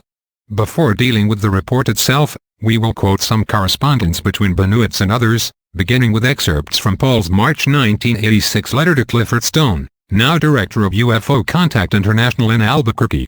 Dear Clifford, there is so much in this and so much has happened upon a near-daily basis to me for 7 years that I don't know where to start first.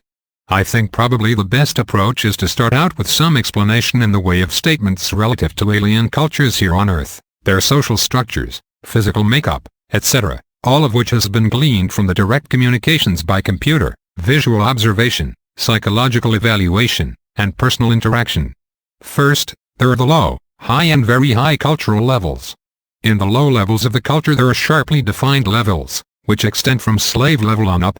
There is no freedom there, no one crosses these lines within, cross it and you are dead. Everything is watched with optical equipment and monitored by computers and individuals called keepers. Spheres of many sizes float throughout their environment, monitoring audio, visual and thought frequencies. These have also been observed by workers in underground facilities reaching miles below Edwards Air Force Base and the Tehachapi Mountains of California. Branton. These units, which have a highly mirrored finish, can be talked to. They can cloak themselves so that they are totally invisible. Their control signal can be broken down into varying M and FM components. There is no trust in this type of society. Everything is watched and monitored. The command structure is near totally unbelievable. The ruling levels wear robes of appropriate colors. The alien government involved with this group is totalitarian. They appear not to observe social and moral principles. Their credo appears to be total control or kill. In the north, at the river, the orange insignia, or at the diamond as the alien calls the base. The method of rule is a monarchy. The king wears purple. The high colors of social level wear green, yellow, and white. The lower levels wear brown. Their body metabolism is very high, estimated at 110 to 115 degrees. Elimination is through osmosis. Skin color of the ruling echelon varies from a jaundiced yellow to white. No hair of any kind. The arms are long, near to knee level. They have very long hands and fingers. All of them look underfed. They have big heads and eyes. The humanoid types are generally light green. When in need of formula or dead they turn gray. Many in this culture walk with a limp or shuffle their feet. There is a council in the north called the Nine. All of them seem to be cut from the same pattern. All appear to be highly vindictive and ego-oriented. Their god is called Ta. And in a letter to Clifford Stone dated March 19, 1986, Bennewitz writes, "It would appear that the Greys in the north are near frantic about my communications and want to stop me from talking." Elsewhere Bennewitz implied it was more of an interrogation. Branton with IO via the computer. This morning I have a dark red streak down the left side of my face about 2 3/4 inches long and 1/4 inch wide. Based on experience, I would guess it was done by one of those mirrored spheres in the bedroom last night. This is typical of their distorted sense of logic. They operate on fear, but their problem is that I don't fear them. All they have achieved with me is that I totally ignore them. It would appear that they are deathly afraid of the beings called Io and Joe. See high culture further below. You will find, if you have not already, that constant interaction will result in learning how to be aware of, and in turn use, alien logic. It is because they operate in fear and do not understand the concepts of friendship and trust that they operate a society where everyone and everything is watched. Now, if you look at those in the North Colorado, Branton, pragmatically, they have achieved the ideal in terms of war machines and weapons. With their machines and weapons they are brave. In their minds, without them they are just a quivering mass of fear. Note, I can also confirm Bennewitz's observations here. However, I would also add that in addition to their technology, especially their mind control technology, and this relates to the following, Once one breaks through the complex matrix of lies that the reptilian Grey Collective projects, then they are found out to be nothing more than quivering worms beneath the shell, as Banuits implies. In fact, the only power that these soulless vermin, the hybrids and non-collectivist reptiloids not included in this flaming, have over us is their complex deceptions and our reciprocating and capitulating fears. Why am I so confident to judge the Greys and their collective in this manner? Because I myself had fallen for their lies many times before I discovered what they were really all about. As an example, the collectivist reptiloids denoids Greys would have us to believe that they genetically created us and put us on planet Earth. In response, we, especially those pathetic human agents who collaborate with them, tend to cower in absolute fear before or slash their supposed creators and try to appease them since, after all, resistance is futile. In appeasing them, we give our power to them. We in essence then create a force which is superior to us. Branton, to further enhance their bravery, they seek full control with the implant. The relative effectiveness of some of these implants seems to be inversely proportional to expanded memory and awareness level. They also know that they can control large masses of people with lower intelligence without implants, shotgun manipulation with the beams. With that beam they can and do create mass unrest. The high culture aliens known as the Yaku, though high is apparently the culture of Io and Joe. They do exhibit kindness, empathy, and extreme intelligence and transmissions through the computer. Then how, one might ask, can they operate such a death-fear control-oriented system which has committed untold atrocities and violations against human abductees? Are the Yaku only feigning their benevolence? Branton. Io's group culture is the Homo sapiens humanoid variety. Based upon the input from Joe, his hair is brown and the female Io has red hair. Red-haired individuals claiming to be star travelers have shown up here in Albuquerque on the ground. They did give indication that bodies of their group are here in Albuquerque in cryogenic containers. The location is tentatively the FA complex north of Albuquerque. It is a fenced and guarded highly secure area. They indicated through the computer that 8 of the Yaku were shot by the United States government and 11 bodies were the result of crashes. Note, the Yaku are not what are normally known as Greys, or at least the ones that directly interact in human abductions. There are more bodies in storage. I don't know where they all are. I knew the bodies had been moved from Maryland and are presently under the United States Navy jurisdiction. Yesterday, the computer indicated a total of 40 bodies had been moved.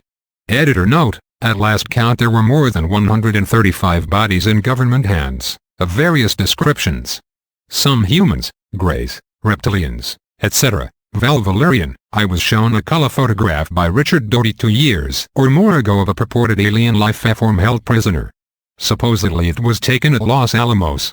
He was alive, a light green color, big eyes, standing directly in front of the camera. So far I know very little about the high except for what I have experienced. They are Homo sapiens, and I would guess that they are the same that accidentally zapped Travis Walton.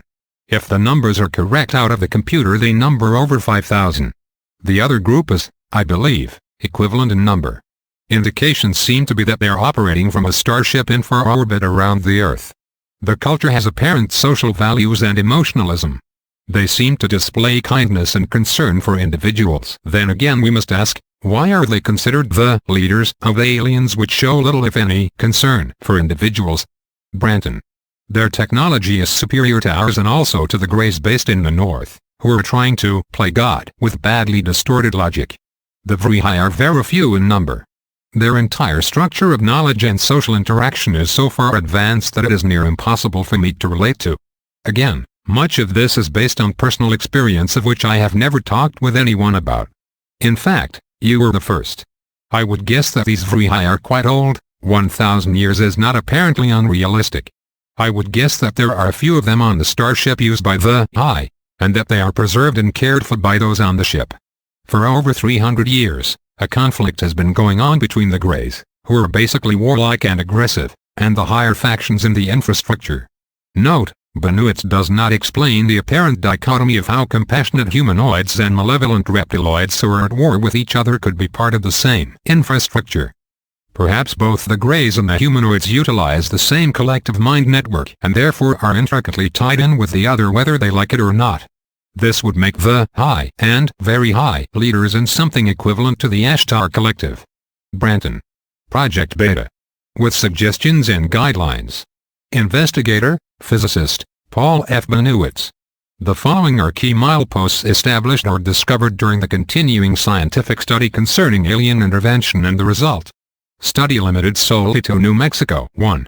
2 years continuous recorded electronic surveillance and tracking with DF 24-hour/day data of alien ships within 60 miles radius of Albuquerque plus 6,000 feet motion picture of same, daylight and night. 2. Detection and disassembly of alien communication and video channels, both local, Earth, and near space. 3. Constant reception of video from alien ship and underground base view screen. Typical alien, humanoid and at times apparent Homo sapiens. 4. A case history of an encounter victim in New Mexico, which lead to the communication link and discovery that apparently all encounter victims have deliberate alien implants along with obvious accompanying scars. The victim's implants were verified by X-ray and CAT scan. 5 other scar cases were also verified. 5. Established constant direct communications with the alien using a computer in a form of hexadecimal code with graphics and printout. This communication was instigated apparently after the United States base was vacated following the United States intelligence's apparent loss of the Dulce Wars. Branton. 6. Through the alien communication loop, the true underground base location was divulged by the alien and precisely pinpointed. 7.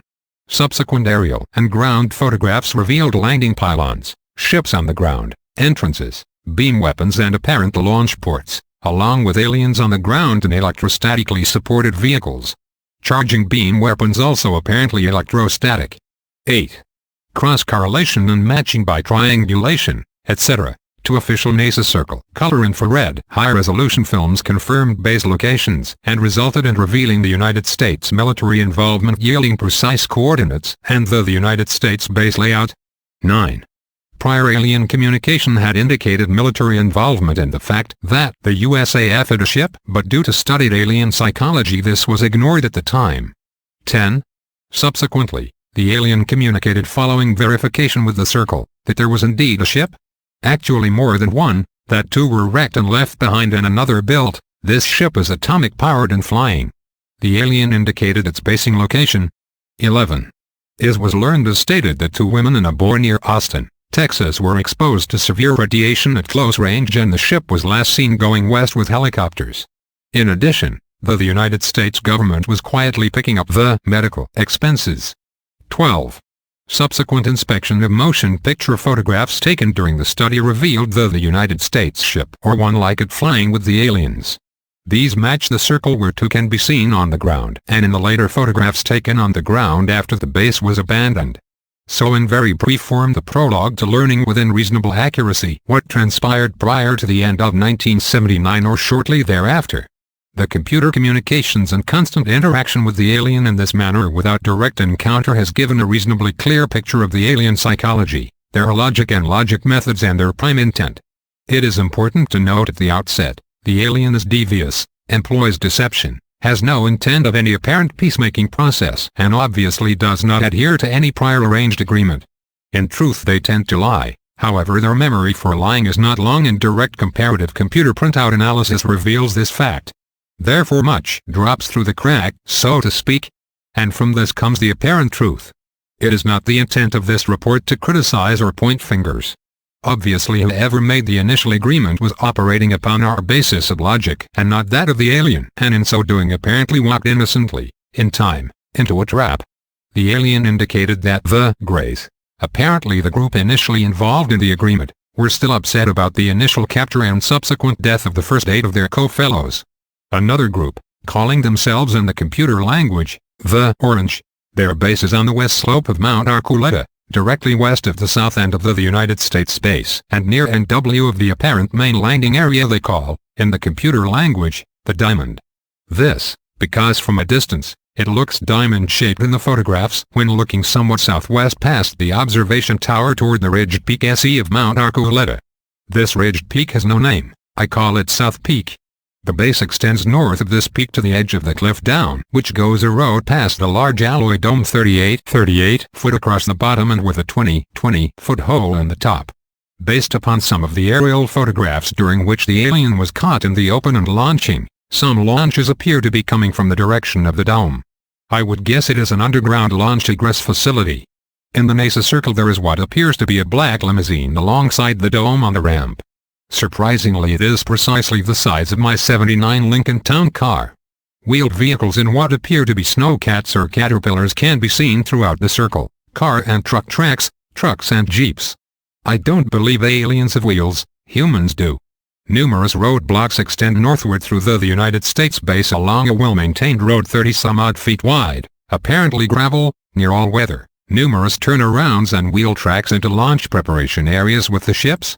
Pads marked with 26-foot excess and servicing facilities, tanks, etc. Two domed polygon high-voltage buildings on the east side of the road, also an apparent foundation for another helipad, test stands, human housing, water tank 32-foot across, and at one of the main road blocks, two large vehicles parked across the road. Also at that point another apparent black limousine with tracks leading to it, and to the west of the road. All tracks and vehicles have been dimensioned and match military vehicles. If I were to make a guess, I would estimate the likelihood that the apparent black limousines are CIA. This is but a limited inventory of what was there on September 8, 1978, included only as evidential matter for your perusal and confirmation. The road, which incidentally the natives, the tribal chief, reservation police and highway patrolmen know nothing about, comes enough of a trail from the north.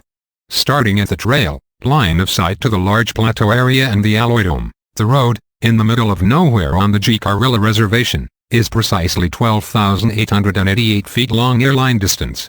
The total alien basing area, which apparently contains several cultures now all under the designation Unity in the computer language, is approximately 3 kilometers wide by 8 kilometers long, multi-leveled. A conservative guess based upon the number of ships presently over this area and the number on the ground in the circle photographs, the total alien population at this point is at least 2,000 and most likely more. The alien indicates more are coming or on the way. I won't attempt to speculate in this report as to how the initial United States contact was made, what transpired, nor how many were able to escape. The alien has communicated his account, and if totally true, it certainly is not palatable. Much detail has been omitted for future discussion if desired, however the import is this. Constant computer communication, full online in February of this year, manual prior to that, conditions of morale and a total insight into what makes the alien run. This is very valuable data. 1. Most importantly, the alien will allow no one to go without an implant, and after knowledge of it is wiped out. They simply will not allow it. All indications are that communication or language cannot result without the implant, with the exception of the binary and the computer. This would indicate a possible immediate threat or danger for anyone, military, Air Force, or otherwise that has been at the base. They will not remember the implant in any case, the contactee here included. The reason for the implant is multiple for both language or communication by thought. There's no apparent language barrier with thought, and also complete absolute control by the alien through a program, by their beam or direct contact. I have tested this and found that during this programming the person then has no memory of the act/conversation afterward. If this has happened to the military, I need not elaborate as the possible consequences. The victim's switch can be pulled at any time, and at the same time they are walking cameras and microphones if the alien chooses to listen in with the use of their beams. No classified area of any endeavor in the United States is inviolate under these conditions. However, realize, the scars, barely visible, can be seen, all are exactly located and all are accessible by X-ray. 2. Also note that all of the aliens, humanoid-like, all must have implants. Without them, no direct communication is apparently possible. So one can most generally arbitrarily say that if a person states he/she communicated by thought with an alien, he/she most likely has been implanted. They may also claim to be overly psychic and be able to prove this, again through the link transplant, he/she is given the information by the alien and does not realize. 3. Most importantly, the alien, either through evolvement or because the humanoid is made, will exhibit tendencies for bad logic, bad by Earth logic comparison. So they are not infallible. In point of fact they appear to have many more frailties and weaknesses than the normal Homo sapiens, which they attempt to compensate for through their technology. Branton. To the alien, The mind is key, and therein lies a great weakness which will be discussed later. 4. They are not to be trusted. It is suspected if one was considered a friend, and if one were to call upon that friend in time of dire physical threat, the friend would quickly side with the other side. The computer indicates in comparison that no known Earth protagonist, Russian or otherwise, exhibit these tendencies to any major degree, indicating the danger involved in making any kind of agreement with these aliens, at least of this species. 5. The alien does kill with the beam generally. Results on a human will exhibit a 3 to 4 centimeter purple circle. If done from the rear, on one or both shoulders. The results on cattle are the same, essentially exhibiting purple beneath the hide, with burned circles on the outside. 6. Cattle mutilations are the other side of the coin and will not be delved into here, although they are part of the overall. It appears the humanoids are fed by a formula made from human or cattle material, or both, and they are made from the same material by gene splicing and the use of female encounter victims of them. The resultant embryos are referred to by the alien as an organ. Time of gestation to full use as a utility, ready to work, appears to be about 1 year. A year in alien time, I do not know. Solution: I doubt there is an immediate total cure per se. However, they must be stopped, and we have to get off dead center before we find time has run out. They are picking up and cutting, as the alien calls it, many people every night.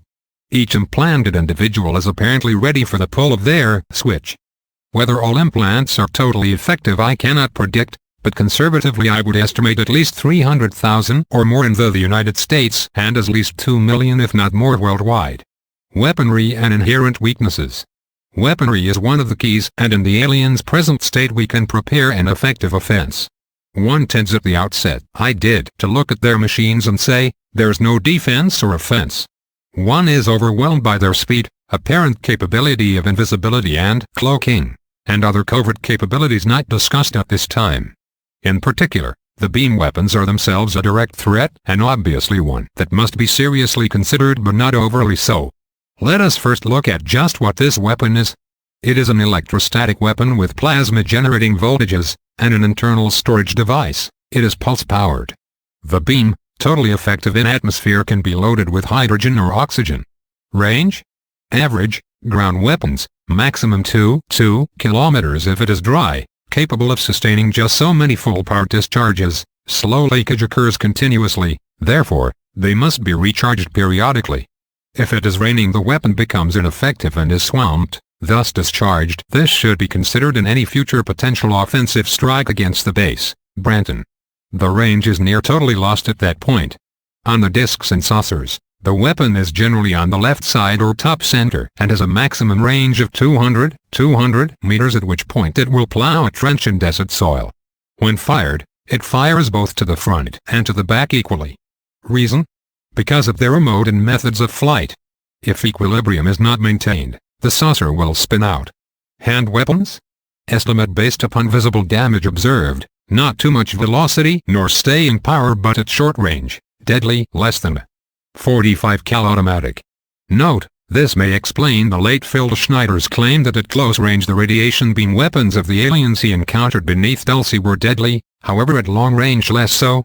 Although at long range the beam weapons are capable of inducing severe radiation damage. Branton. At 1 meter range, estimate of beam temperature 1600 degrees Fahrenheit or higher. It can vaporize metal. Apparently the discs and weapons operate from a storage source. In time, without periodic recharge, this source is depleted.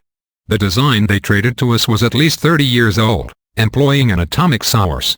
Possibly they may still have some, it would appear so. Their staying power is obviously much longer.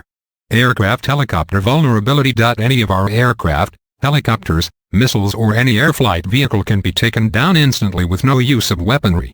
The aliens simply need do no more than make one invisible pass, and their bow wave or screen or both will take the airlift vehicle down. The pilot obviously will not even know what hit him. Note, perhaps stealth-type fighters equipped with electromagnetic force shields may be more effective in this regard. Also, advanced infrared scanners may be used to detect cloaked alien ships before they have a chance to attack. Branton. For humans on the ground, the alien can use weaponry or a bow wave. The partial pressure envelope can hit with the power of a tornado, shock rise time and G-force is instantaneous. However, they dare not hit the craft physically because they are fragile and in fact, under slow flying conditions within our atmosphere, hold a very tenuous position. Without power, the balance or equilibrium, they lose it. In brief, these are apparent capabilities observed and gleaned through the computer communication and observation. You may note these, however, they are directly related to the last and final portion of this report. What can be done? 1. Because of the aliens' apparent logic system, they appear to be logic-controlled. A key decision cannot be made without higher clearance. All are under the control of what they call the Keeper. Yet it would appear this is not the final say. Therefore, dependent upon urgency, delays of as long as 12 to 15 hours can occur for a decision. How short/long this time frame under battle conditions may be, I do not know. Because of this apparent control, individual instantaneous decision-making by the alien is limited. If the plan goes even slightly out of balance or context, they become confused. Faced with this, possibly, the humanoids would be the first to break and run. The same applies to their mission master plan, if one can call it that. If pushed out of context, it will come apart, they will be exposed to the world, so they will possibly run before they fight in the open. They definitely do not want that to happen. Psychologically, at present, their morale is down, near disintegration. There is pronounced dissension in the ranks. Even with the humanoids, communication can encourage this, not a necessity to expound upon this other than to say because of their own internal vulnerability mind-wise to each other, therein lies a prime weakness. Inter-echelon or individual trust appears to be totally lacking, so suspicion of each other is rampant. They are highly segregated as to levels. A low dare not conflict with a medium or high, or it literally means death. Death being, to the humanoid, deprogramming or, in the end perhaps total physical death. They appear to be totally death-oriented and because of this, absolutely death-fear-oriented. This is a psychological advantage. The computer also gives indications of a real possibility of adverse or ground programming. 2. Consider their ships, most if not all run on charge. The source depletes and so dependent upon size, depletion can occur from some within a week or less. Ships can replenish each other but only up to charge balance. This is done with antennae-like extensions and the charge is distributed observing conservation of energy laws. They can replenish from power lines, but again only to a point, so time of flight is limited. Deprived of their base recharge capability, it is indicated that all ships will come down within 6 months to a year unless they can get transported out, that is back to the prime launch ship. The discs and saucers in general cannot fly in space because of their mode of flight, that is unless they are within an interplanetary or interstellar launch or carrier vessel, Branton. Therefore, deprived of home base, it is not likely they can survive. Their capability in power survival outlasts their capability in food or formula survival. If they do not get the formula/food within a certain period of time, they will weaken and die. In the case of Mount Archuleta and South Peak, they are dependent upon the Navajo River for water supply, and water to them is totally life. Without water they have no power. Without power, no oxygen or hydrogen to service the ships and weapons. No water to sustain the organs and feeding formula. Note, we should also take into account the possibility of subterranean water sources.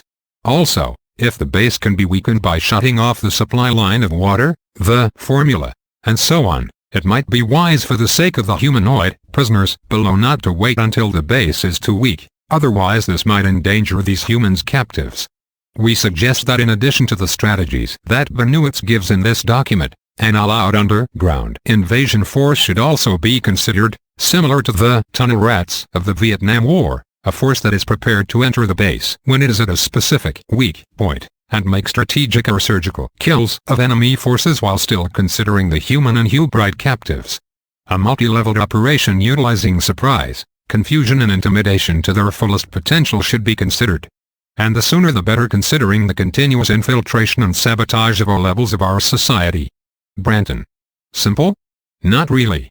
However, there is a water intake and there is a dam upstream that can be totally cut off and the water rerouted to Tacoma, New Mexico.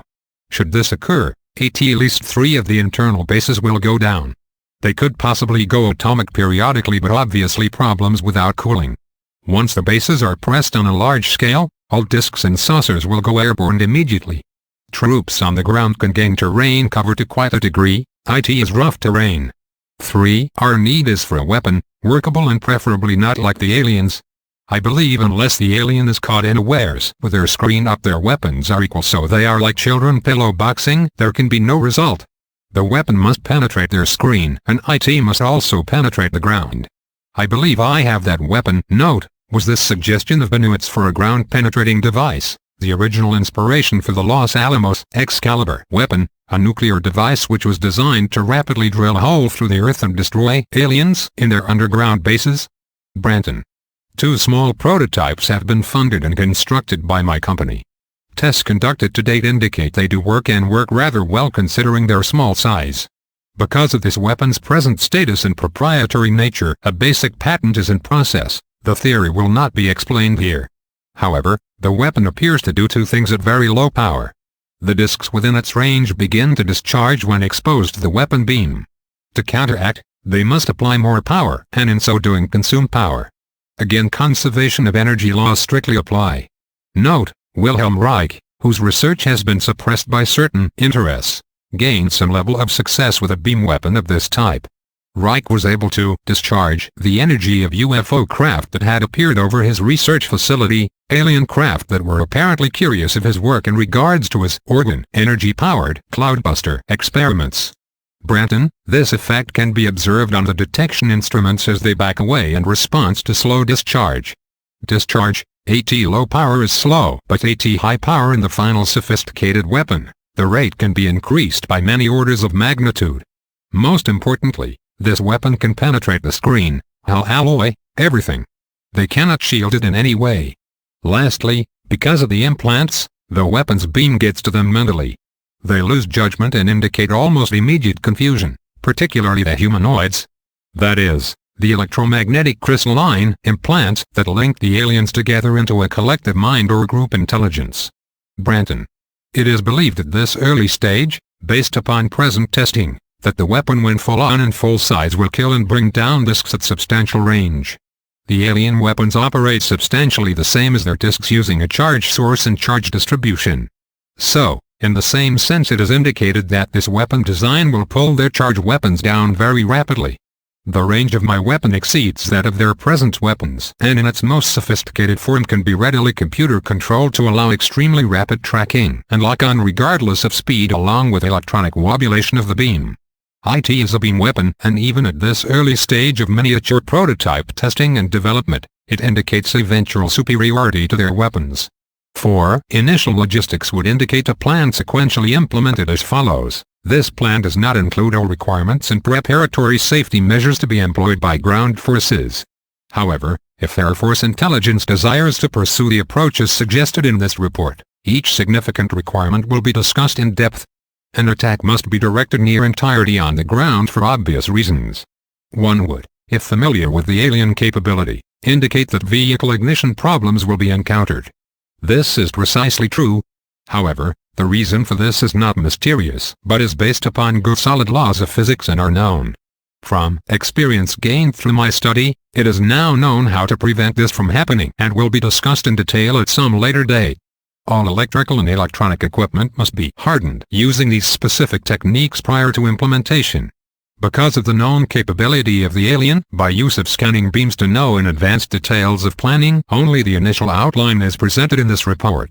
Again through the communicative interaction, computer-linked interrogation, Branton with the alien, testing has simultaneously been done upon this facet, that is eavesdropping, and ways to abort this capability have been tested and proven.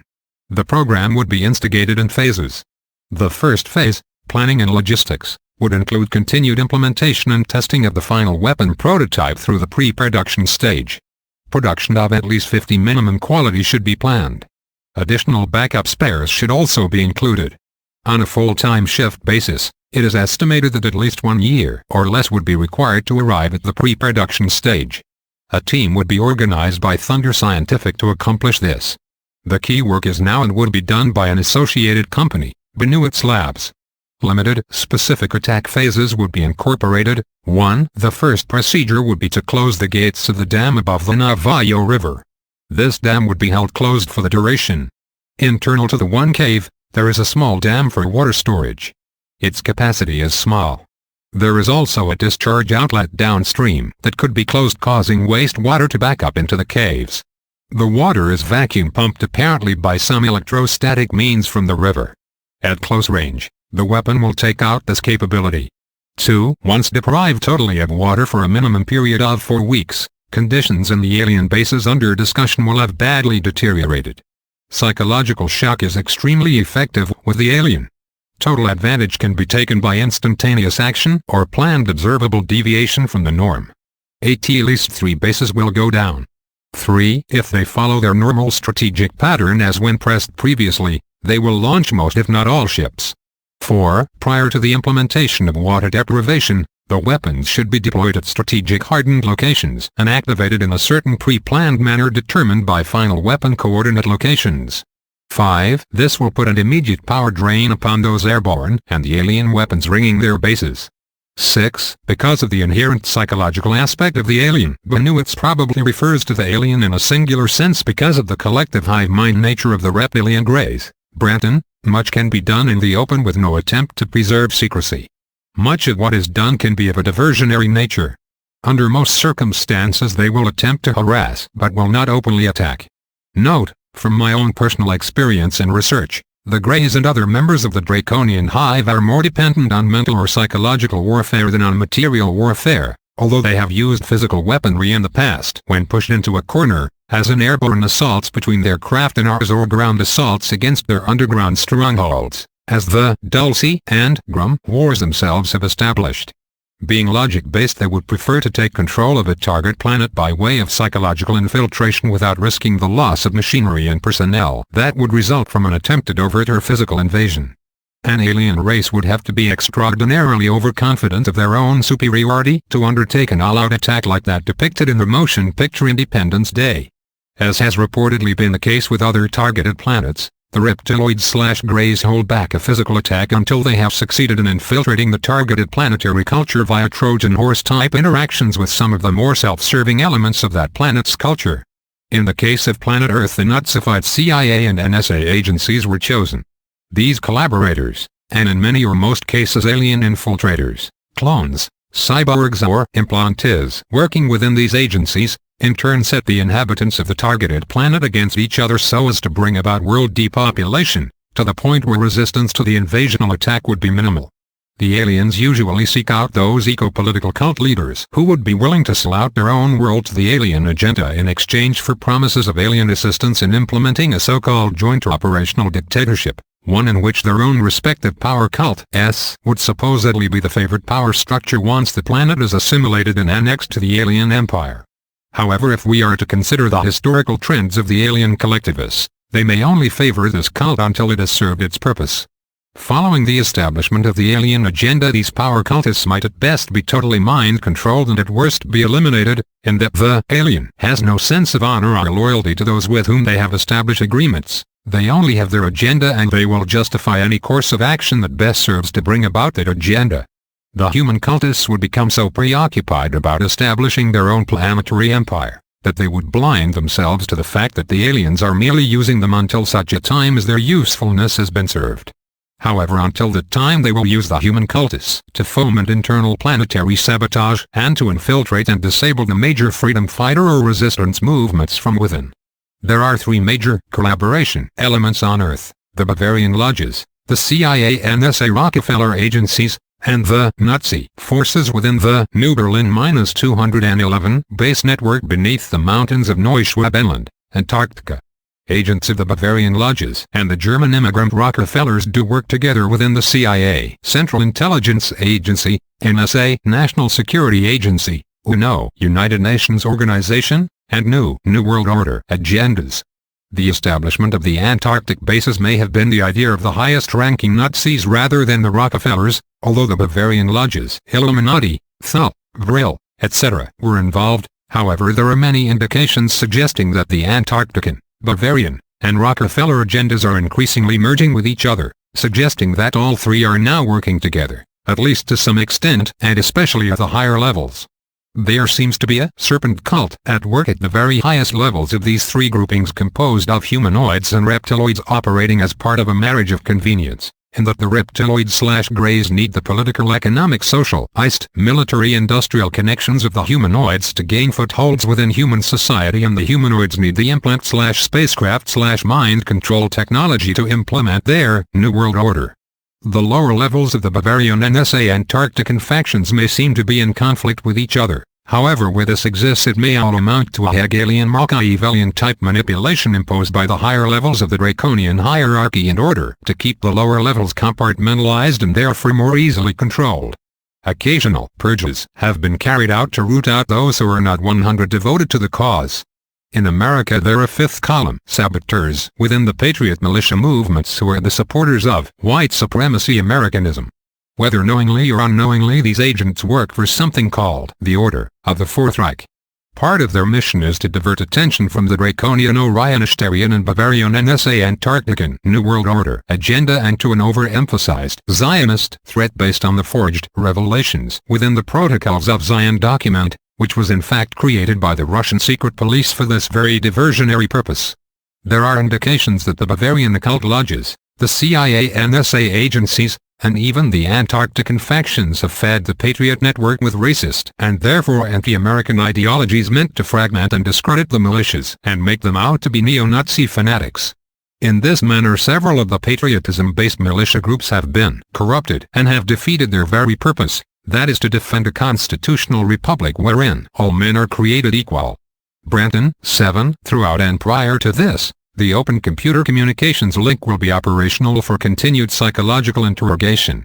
8. At some point in time, again resting upon battle status, the deployment of offensive forces will begin. This deployment should be done in a near instantaneous manner under certain special conditions that can be discussed. 9. The weapon system should be kept powered up throughout. In this manner, the discs will be made to stay airborne. They cannot land in the interval the system is powered. 10. When the weapon is used in one specific power mode, in addition to continuous discharge on the discs that are airborne and the ground-based weapons, the mind confusion and disorientation will build in those personnel at the base and underground. At the end of 4 to 5 weeks or less, all weapons should be totally discharged and power out on the bases. Most personnel, if not all, will be totally incapacitated. The feeding formula will be down and IT's critical processing ruined. All alien embryos should be dead and all hydrogen and oxygen consumables depleted. Note, this is of course speaking in conventional warfare terms, however one must balance this by taking into account the psychic supernatural aspects of this conflict scenario as well. In such an event, the chaplain may be of as much importance as a commanding general himself, especially in regards to reinforcing within ground troops the mental spiritual attitude necessary to counter the fear projected by alien sorcerer and psychic warfare specialists via occult technology. Maintaining a state of absolute confidence and faith in one's ability to establish a victory over the aliens is essential, and that if one's confidence is broken as a result of psychic attack, then it would be very difficult to even make an attempt to follow through to final victory. The battle is already lost. Other possibilities should also be considered in a future assault on this major nexus of alien activity. For instance, if the extent of the base is much deeper and widespread than previously believed, via interconnected caverns and shuttle terminals, then these facts should be brought into the scenario as well. For instance, the aliens might escape through the tubes to other installations. Even if this does occur, this major basing complex can be fully taken by human forces, and then used as a staging area to initiate attacks, in alliance with other humanoid cultures below or above who are also at war with the draconian collectivist reptiloids and greys, against their various strongholds which undoubtedly exist throughout the inner realms. Branton, 11. Based upon data gathered on the miniature prototype weapons, the full-power weapons should have no problem holding off the discs. In many cases some will break within the first 48 hours without being directly hit. 12. At that point, standard weapon technology and logistics can come into play and be used to the extent of destruction desired at the direction of those in charge. 13. The communications can be used throughout to determine status and near the end to attempt to instigate surrender. If no response results, then they should simply be closed in and waited out. Summary. It is important to note that the initial implementation of the computer communications was not instigated for the purpose of talking to the alien for the fun of it, but was deliberately instigated to use as a tool to study, in depth, long-term without physical confrontation, the strengths and weaknesses of the alien. The weapon theory and prototypes were built to capitalize upon and test two key and prominent weaknesses discovered. This in-house funded program has been expensive, in excess of $200,000. Done on behalf of our nation and handled in the best representative manner humanly possible. 1. The prime and weakest area discovered, probed and tested is exactly what they have used, thinking it is their key strength, that being the manipulation of and control of the mind. Not only of command but also humanoid. Manipulated in reverse psychologically and by the language computer, and due to the extreme of mental distortion and incapacity caused by the weapon, it has been found that this facet is for them a disaster and a directly vulnerable integrated weakness. 2. Though their ships are magnificent, they are also weak, solely because of their method and unique mode of flight. They do not have a stable fighting platform. Note, the effectiveness of stable flying conventional jet aircraft armed with advanced beam weaponry has been confirmed by the South African incident, which was investigated by Quest International, a British UFO research organization made up of former police, security and military officials. The incident involved a UFO that was reportedly intercepted using an experimental aircraft-mounted Thor II laser cannon. The weapon was fired and several blinding flashes were seen by the attacking Mirage jet pilot, and the disc crashed at high speed into the desert sands of the Kalahari. The craft was brought to a South African base, and using hydraulic equipment the door was opened and two blue-gray aliens with reptilian features staggered out and were apprehended. When one doctor attempted to take a blood sample from one of the creatures, the being attacked him and its claw-like hands left deep scratches on his face and chest. The aliens proved to be rather vicious and seemed to operate on an individual collective intelligence mode.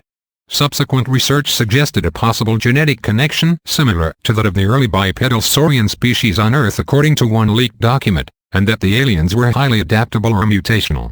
In the event of jet-mounted beam weapons, however, the problem would be our ability to determine whether these craft are friends or foes.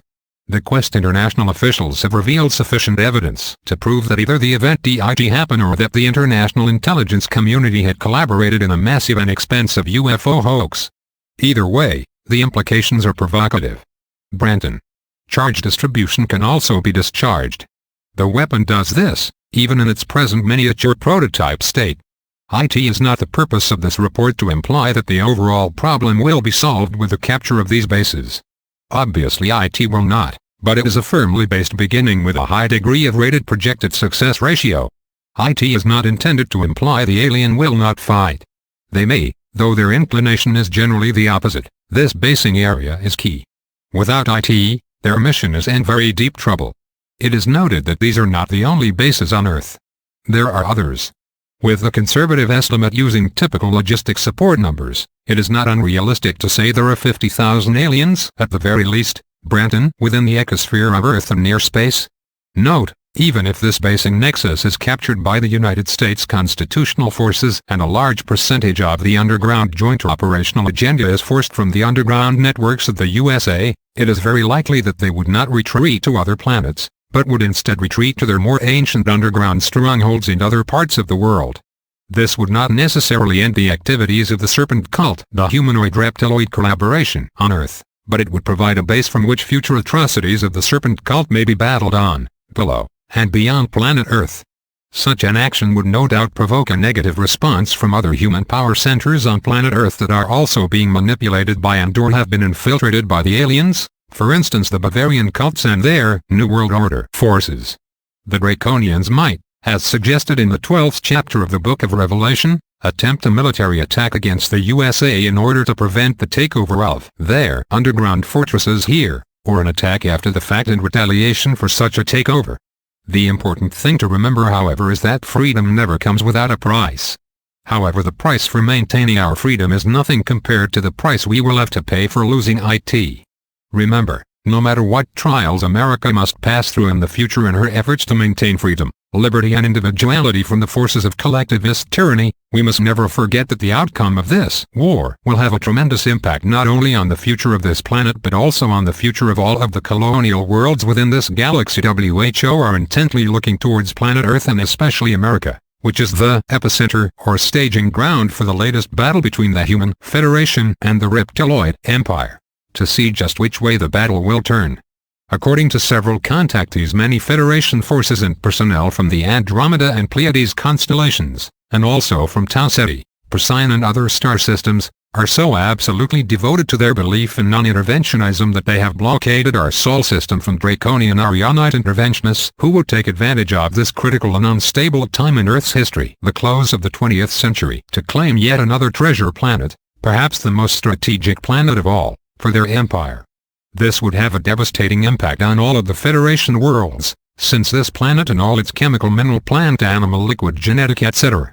resources could be used as a staging world for draconian attack against other Federation worlds.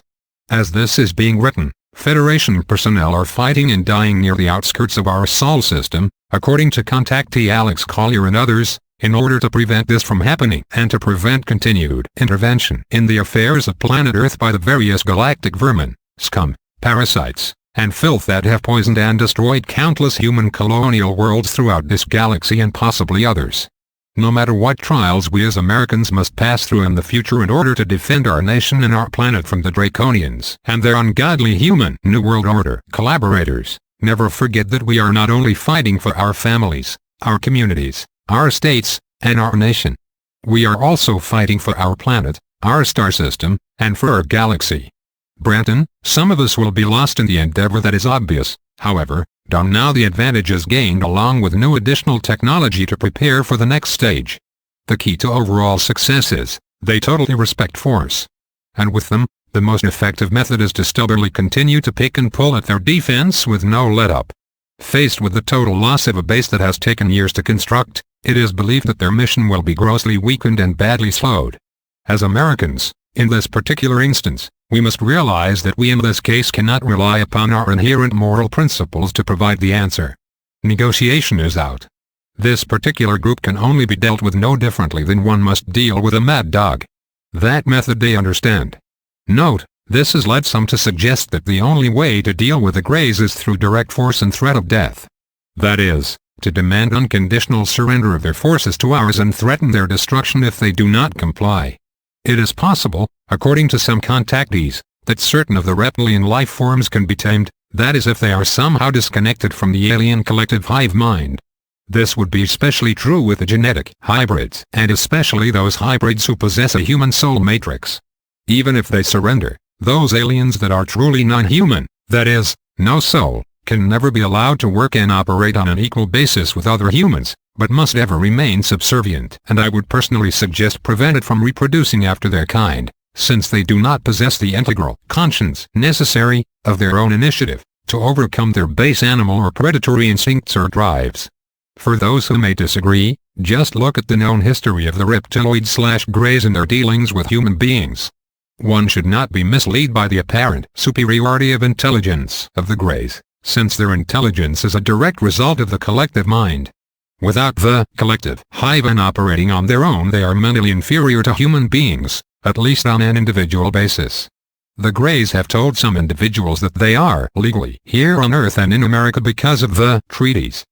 Did they legally implant numerous influential men and women with mind control devices against their conscious will? Did they legally and permanently abduct untold thousands of men, women and children to their underground bases? Are they legally mutilating and stealing our livestock?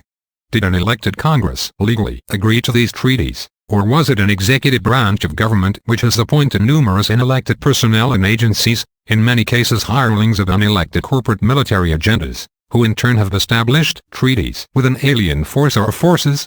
Just how legal is the United States presidency anyway? Following the death of John F. Kennedy, if Lyndon Johnson was an accomplice in a fascist coup d'etat of the executive branch of the United States government in 1963, were any of the corporate CFRTLC presidential hirelings who came into office following this executive coup d'etat legal?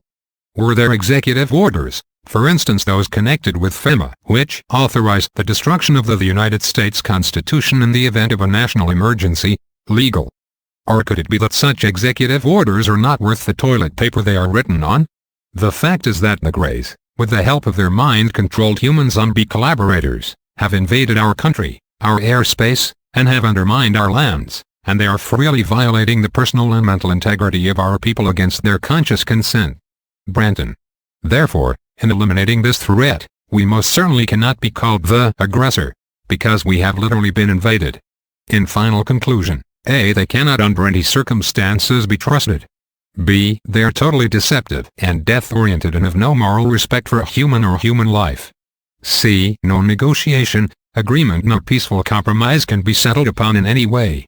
D. No agreement signed by both parties will ever be adhered to nor recognized and respected by the alien, though they might attempt to make us believe otherwise. E. Absolutely no quarter can be allowed under any circumstances. Once the offense is instigated, it cannot be abandoned. If it is, reciprocal reprisal will immediately result. They must be made to come down, destruct themselves, which is a standing order if the ship is failing, or leave Earth immediately. No leeway of any kind can be allowed or tolerated. For those of you who would question the need to take the offensive against the reptiloid/gray strongholds at Dulce and elsewhere, let me just remind you of the kind of alien mentality we are dealing with here by relating the following 3 incidents, according to well-known ufologist Brad Steiger. In the book The Rainbow Conspiracy, co-authored with his wife Sherry Steiger, a terrifying incident occurred in 1955. This was one of several reports of UFO attacks against civilians, civilian airlines and military planes and jets that were documented in the book. In many cases, many notorious airline crashes were accompanied by UFO activity reported by witnesses just prior to the disasters or disappearances.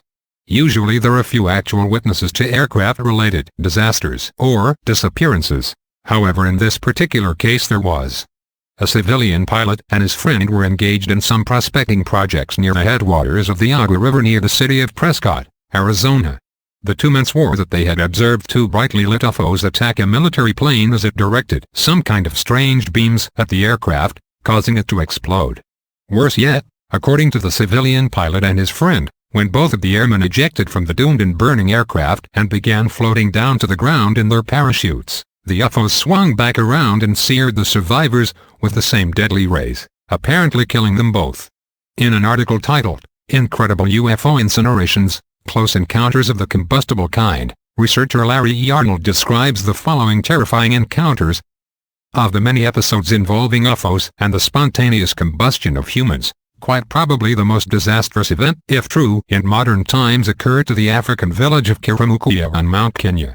For several nights in June 1954, young Lele Thindu and his shepherd companions listened to the pounding of their neighbors' drums announcing a wedding about to take place on the mountainside.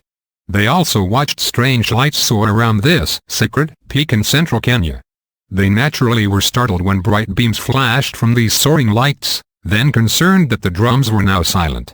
The next morning Lele learned that all the dancers, all the children, all the livestock, the entire population of the village, had been seared to death by terrible streams of light from glowing objects, report Brad Steiger and Joan Reitner in their book, Flying Saucers Are Hostile.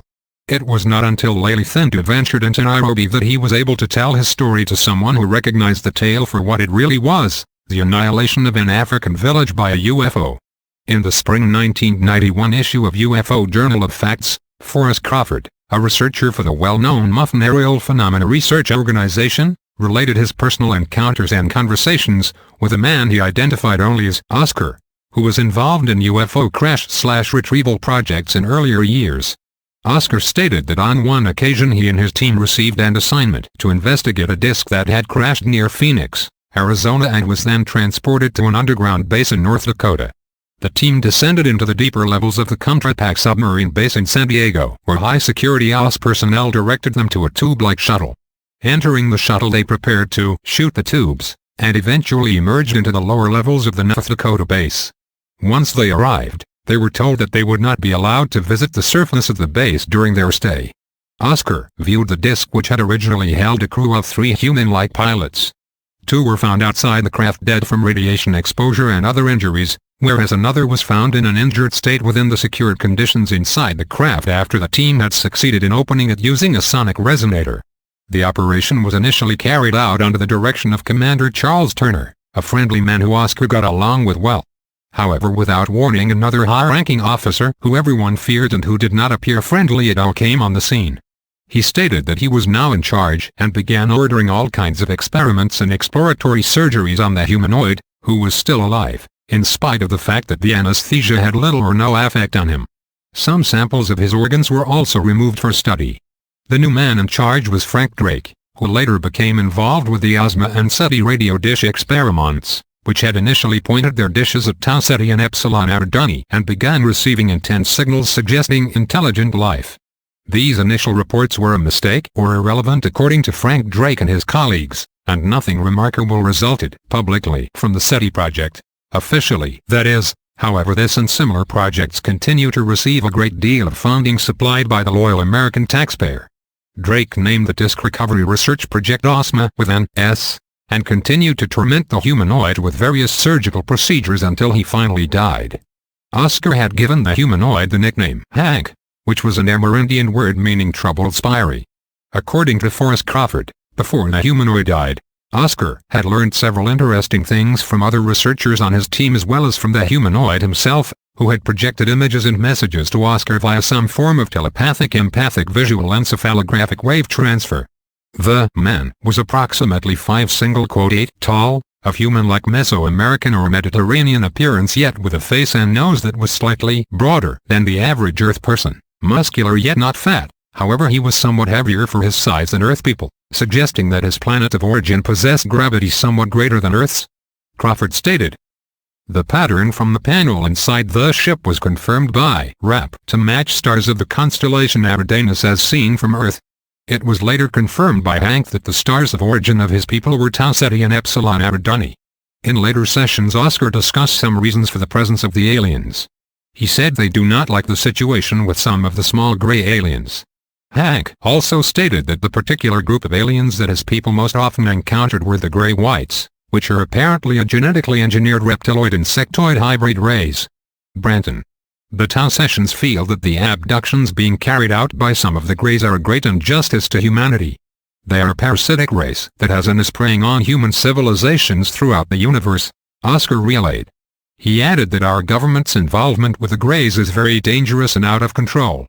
Oscar is adamant that they are using human fluids for sustenance. They feed by immersing their arms in vats and rubbing the fluids on their bodies. He claims that they are also kidnapping children. The Tau sessions have been preyed upon by these aliens before and they are working with other races and communities that were also victims. One such race that Oscar claims was run off their home planet by the Bug people. Hank's definition of these aliens, because of their partly insectoid nature and parasitical character, was what we now call the Nordics or Pleiadians. He claims, because of his ongoing contacts, he was made aware of the Billy Meyer case in Switzerland and swears that is a real contact. Note, others claim that the Meyer contacts and photos are faked. However, they may not have been aware of the fact that some of the very first skeptical investigators who came to Meyer attempted to see if they could reproduce the photos by making their own models and taking pictures of them. Several of these models and the photos were given to Meyer. The exact motive for doing so is not known. However, later investigators saw these models in Meyer's home and took some of the faked photos that the initial investigators had left with Meyer, found the hidden strings through photo analysis, and came to the logical conclusion. Was Meyer set up or was it just one big misunderstanding? Other evidence tends to confirm Meyer's claims, including other eyewitnesses to unusual UFO activity, photos of UFOs passing behind trees, motion picture footage, and so on. Branton, I find all these comments interesting, especially when you consider one investigative detail of this case.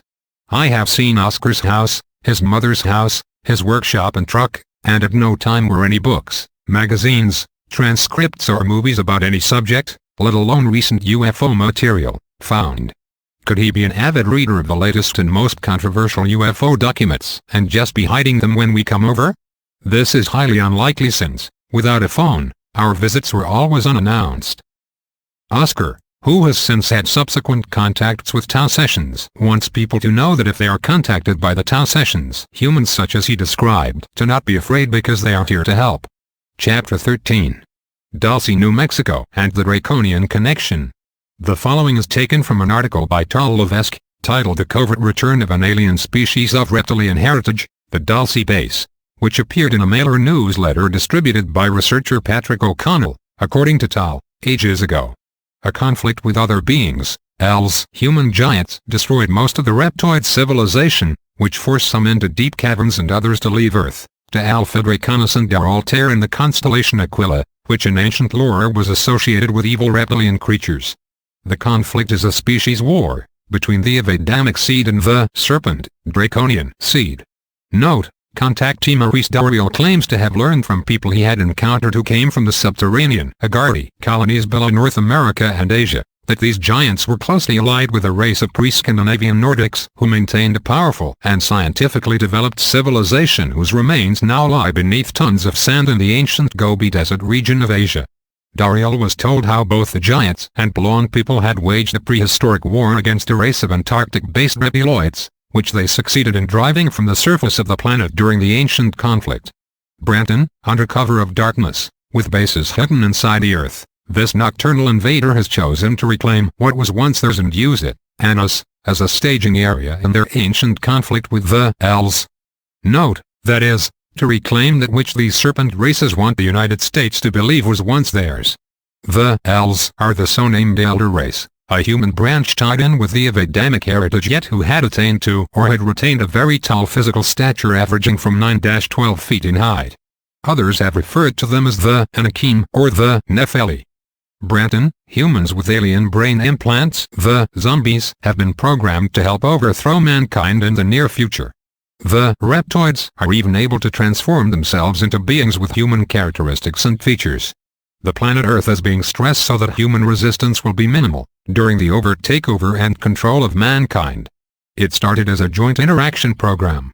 An alien species wanted to share parts of its advanced technology with certain humans in key positions of power within government, military, corporations, secret societies, etc. The population as a whole began to be manipulated into the alien agenda. They wanted total control of us. Former Dulce base security officer Thomas Costello had seen tall reptilian humanoids at the base. This is interesting to me, Tal, because in 1979 I came face to face with the over 6-foot-tall other species reptoids which materialized in our home. They took blood from my wife, who is an Rh-negative blood type, and her daughter, who was 1,500 miles away. We all came to know that the visitors were here to stay. We also learned how the reptilian race was returning to Earth and the Greys, who were mercenaries, were being used to interface with and manipulate humans. Their demonic agenda was to keep Earth's surface men confused and unaware of their true nature and potential. Also the knowledge of vast and varied civilizations living within the Earth. The fantastic truth was made to seem a fantasy, a legend, a myth, and illusion. The reptoids are returning to Earth to use it as a staging area in their ancient conflict with the Elohim, the angelus forces of the Almighty Creator, as well as the Nephili, who were not angels as some believe but actual humans of tall stature who in ancient times were undeservingly worshipped as gods. Branton, the Adamic race has underground bases within Mars. They are a warrior cult culture.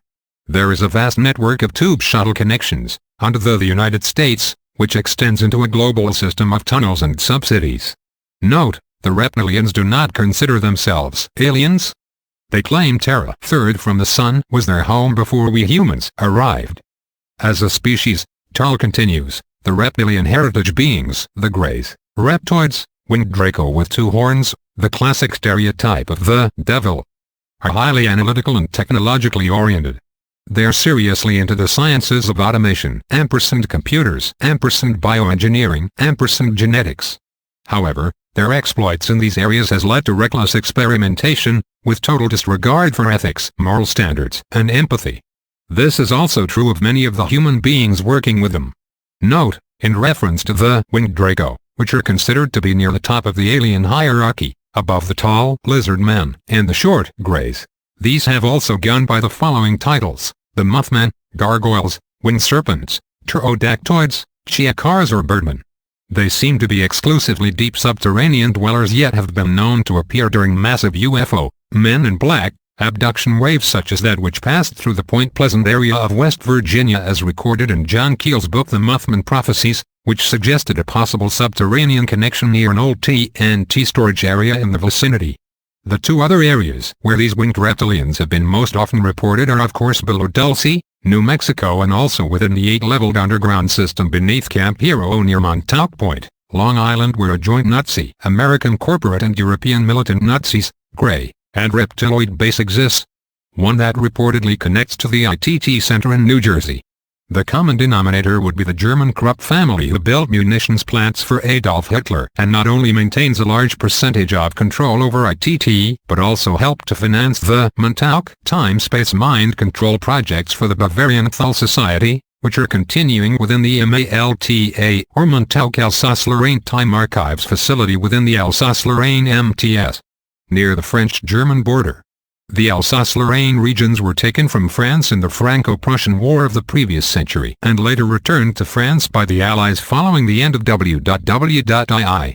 The Malta base may lie under the German territory near the border. However, if it happens to lie under French soil, this may be because the base is located in one of the underground facilities constructed by the Nazis during, before or just following WWII, a facility that the French did not discover following the return of the region following the war. As for the ITT Center in New Jersey, it also reportedly has a connection to the National International Sub-Global Network, according to Al Billick. Very rarely are the winged Draco encountered on UFOs, and although at times they have been seen flying at night or in the day through the airs in the Point Pleasant manifestations, they seem to operate most often within the deepest underground levels where the greys and reptiloids themselves have been known to converge. Branton. Tull then describes something which might seem unbelievable if it were not for the fact that dozens of other sources tend to confirm the same thing. This discovery was reportedly one of the real reasons for the initiation of the Dulce Wars. Level number 7 is the worst. Row after row of 1000s of humans and human mixture remains in cold storage. Here too are embryos of humanoids in various stages of development. Also, many human children remains in storage vats. Who were these people? Note, during a lecture given to the Prophecy Club, Japanese researcher of the Area 51 and Dulce Enigmas, Norio Hayakawa, quoted the following statement that appeared in a 1992 issue of the Albuquerque Journal. Why New Mexico has so many more missing children than comparable states remains a mystery. Branton. The sources for these incredibly disturbing allegations aside from Thomas Costello himself, according to Tull, included people who worked in the labs, abductees taken to the base, people who assisted in the construction, intelligence personnel, NSA, CIA, etc., and UFO inner-Earth researchers. This information, Tull states, is meant for those who are seriously interested in the Dulce base. For your own protection, be advised to use caution while investigating this complex. Chapter 14. Raging Battles Beneath the Earth: The Dulce Wars. The following is an excerpt from an article which appeared in a UFO-related publication. We do not know exactly who the author of the article is or what publication it appeared in, as our source sent us only some Xeroxes with no references. We relate the information as received. Lear directed my attention to a large map of Nevada, which delineates all the areas which civilian maps coyly leave as uncharted military reserves. Right in the very center is a place called Area 51. It is our most secret complex. There are 1,900 people there. It takes presidential clearance to work there, and they are ferried in by aircraft in the morning and taken out about 5 o'clock in the evening. They have nothing to do with the saucers. The people who work on the saucers go up later in the afternoon, and go home about midnight. The saucer facility is called S4. S4 is in the southwest corner of Area 51. Unfortunately, this facility, and a similar setup near Dulce, New Mexico, may now belong to forces not loyal to the United States government, or even the human race. It's horrifying for us to think that all the scientists we think are working for us are actually controlled by the aliens. A deal was made with them in the latter part of the 1960s, probably a revisioning of the 1954 treaty, which was in turn an outgrowth of the secret Bavarian Illuminati treaty with the Greys in 1933. Branton. In exchange for technology, we would cover up the existence of the aliens. Apparently this agreement, engineered by an arm of government so covert that even the president may not be on the need-to-know list, also sanctioned the abduction of humans, which the aliens rationalized as an ongoing monitoring of a developing civilization. We asked only for a list of the abductees. In 1973, the deal soured. Hundreds of people, thousands, were being abducted that weren't on the list. In 1978-79, there was an altercation between us and the aliens, in which they killed 44 of our top scientists, and a number of Delta Force who were trying to free them. I'm not sure where this altercation occurred. It could have been Dulce, or it could have occurred in Groom Lake. Note, according to Robert Lazar, An underground facility below Groom Lake was the site of an intense firefight between Greys and the United States military personnel after a human security officer had challenged an alien dictator not to enter a certain alien-controlled area with a loaded weapon, and was subsequently killed as a result of his challenge. This war was actually a massacre, according to MJ-12 Special Studies Group MJ-12 SSG agent Michael Wolff, since the first outbreak of violence in 1975 resulted during a demonstration of an antimatter reactor within an underground chamber. The Greys operating the demonstration ordered the human security officers to remove the bullets from their weapons. One security officer questioned this order, and just for having the audacity to question, one of the Greys apparently let their true colors show. That is, it prematurely exposed the fact that they were not really the allies of the American government, but actually an occupational invasion force that had to maintain absolute discipline among its conquered subjects. This thing from out of this world decided that it would make an example out of those who questioned their orders, and its comrades followed suit. The Greys commenced to slaughter several dozen security personnel and scientists, although only one alien Grey died in that initial altercation. Thomas Costello claims that another battle occurred below Dulce 4 years later in 1979, after several scientists who had discovered the horrible truth of thousands of human abductees in cold storage or imprisoned in cage-like enclosures in the deeper alien sectors under Dulce, were themselves captured by the aliens following this discovery. These were some of the best minds America had to offer. As we will see later on, the Dulce Wars were somewhat more complex than this brief explanation might suggest, however. Branton.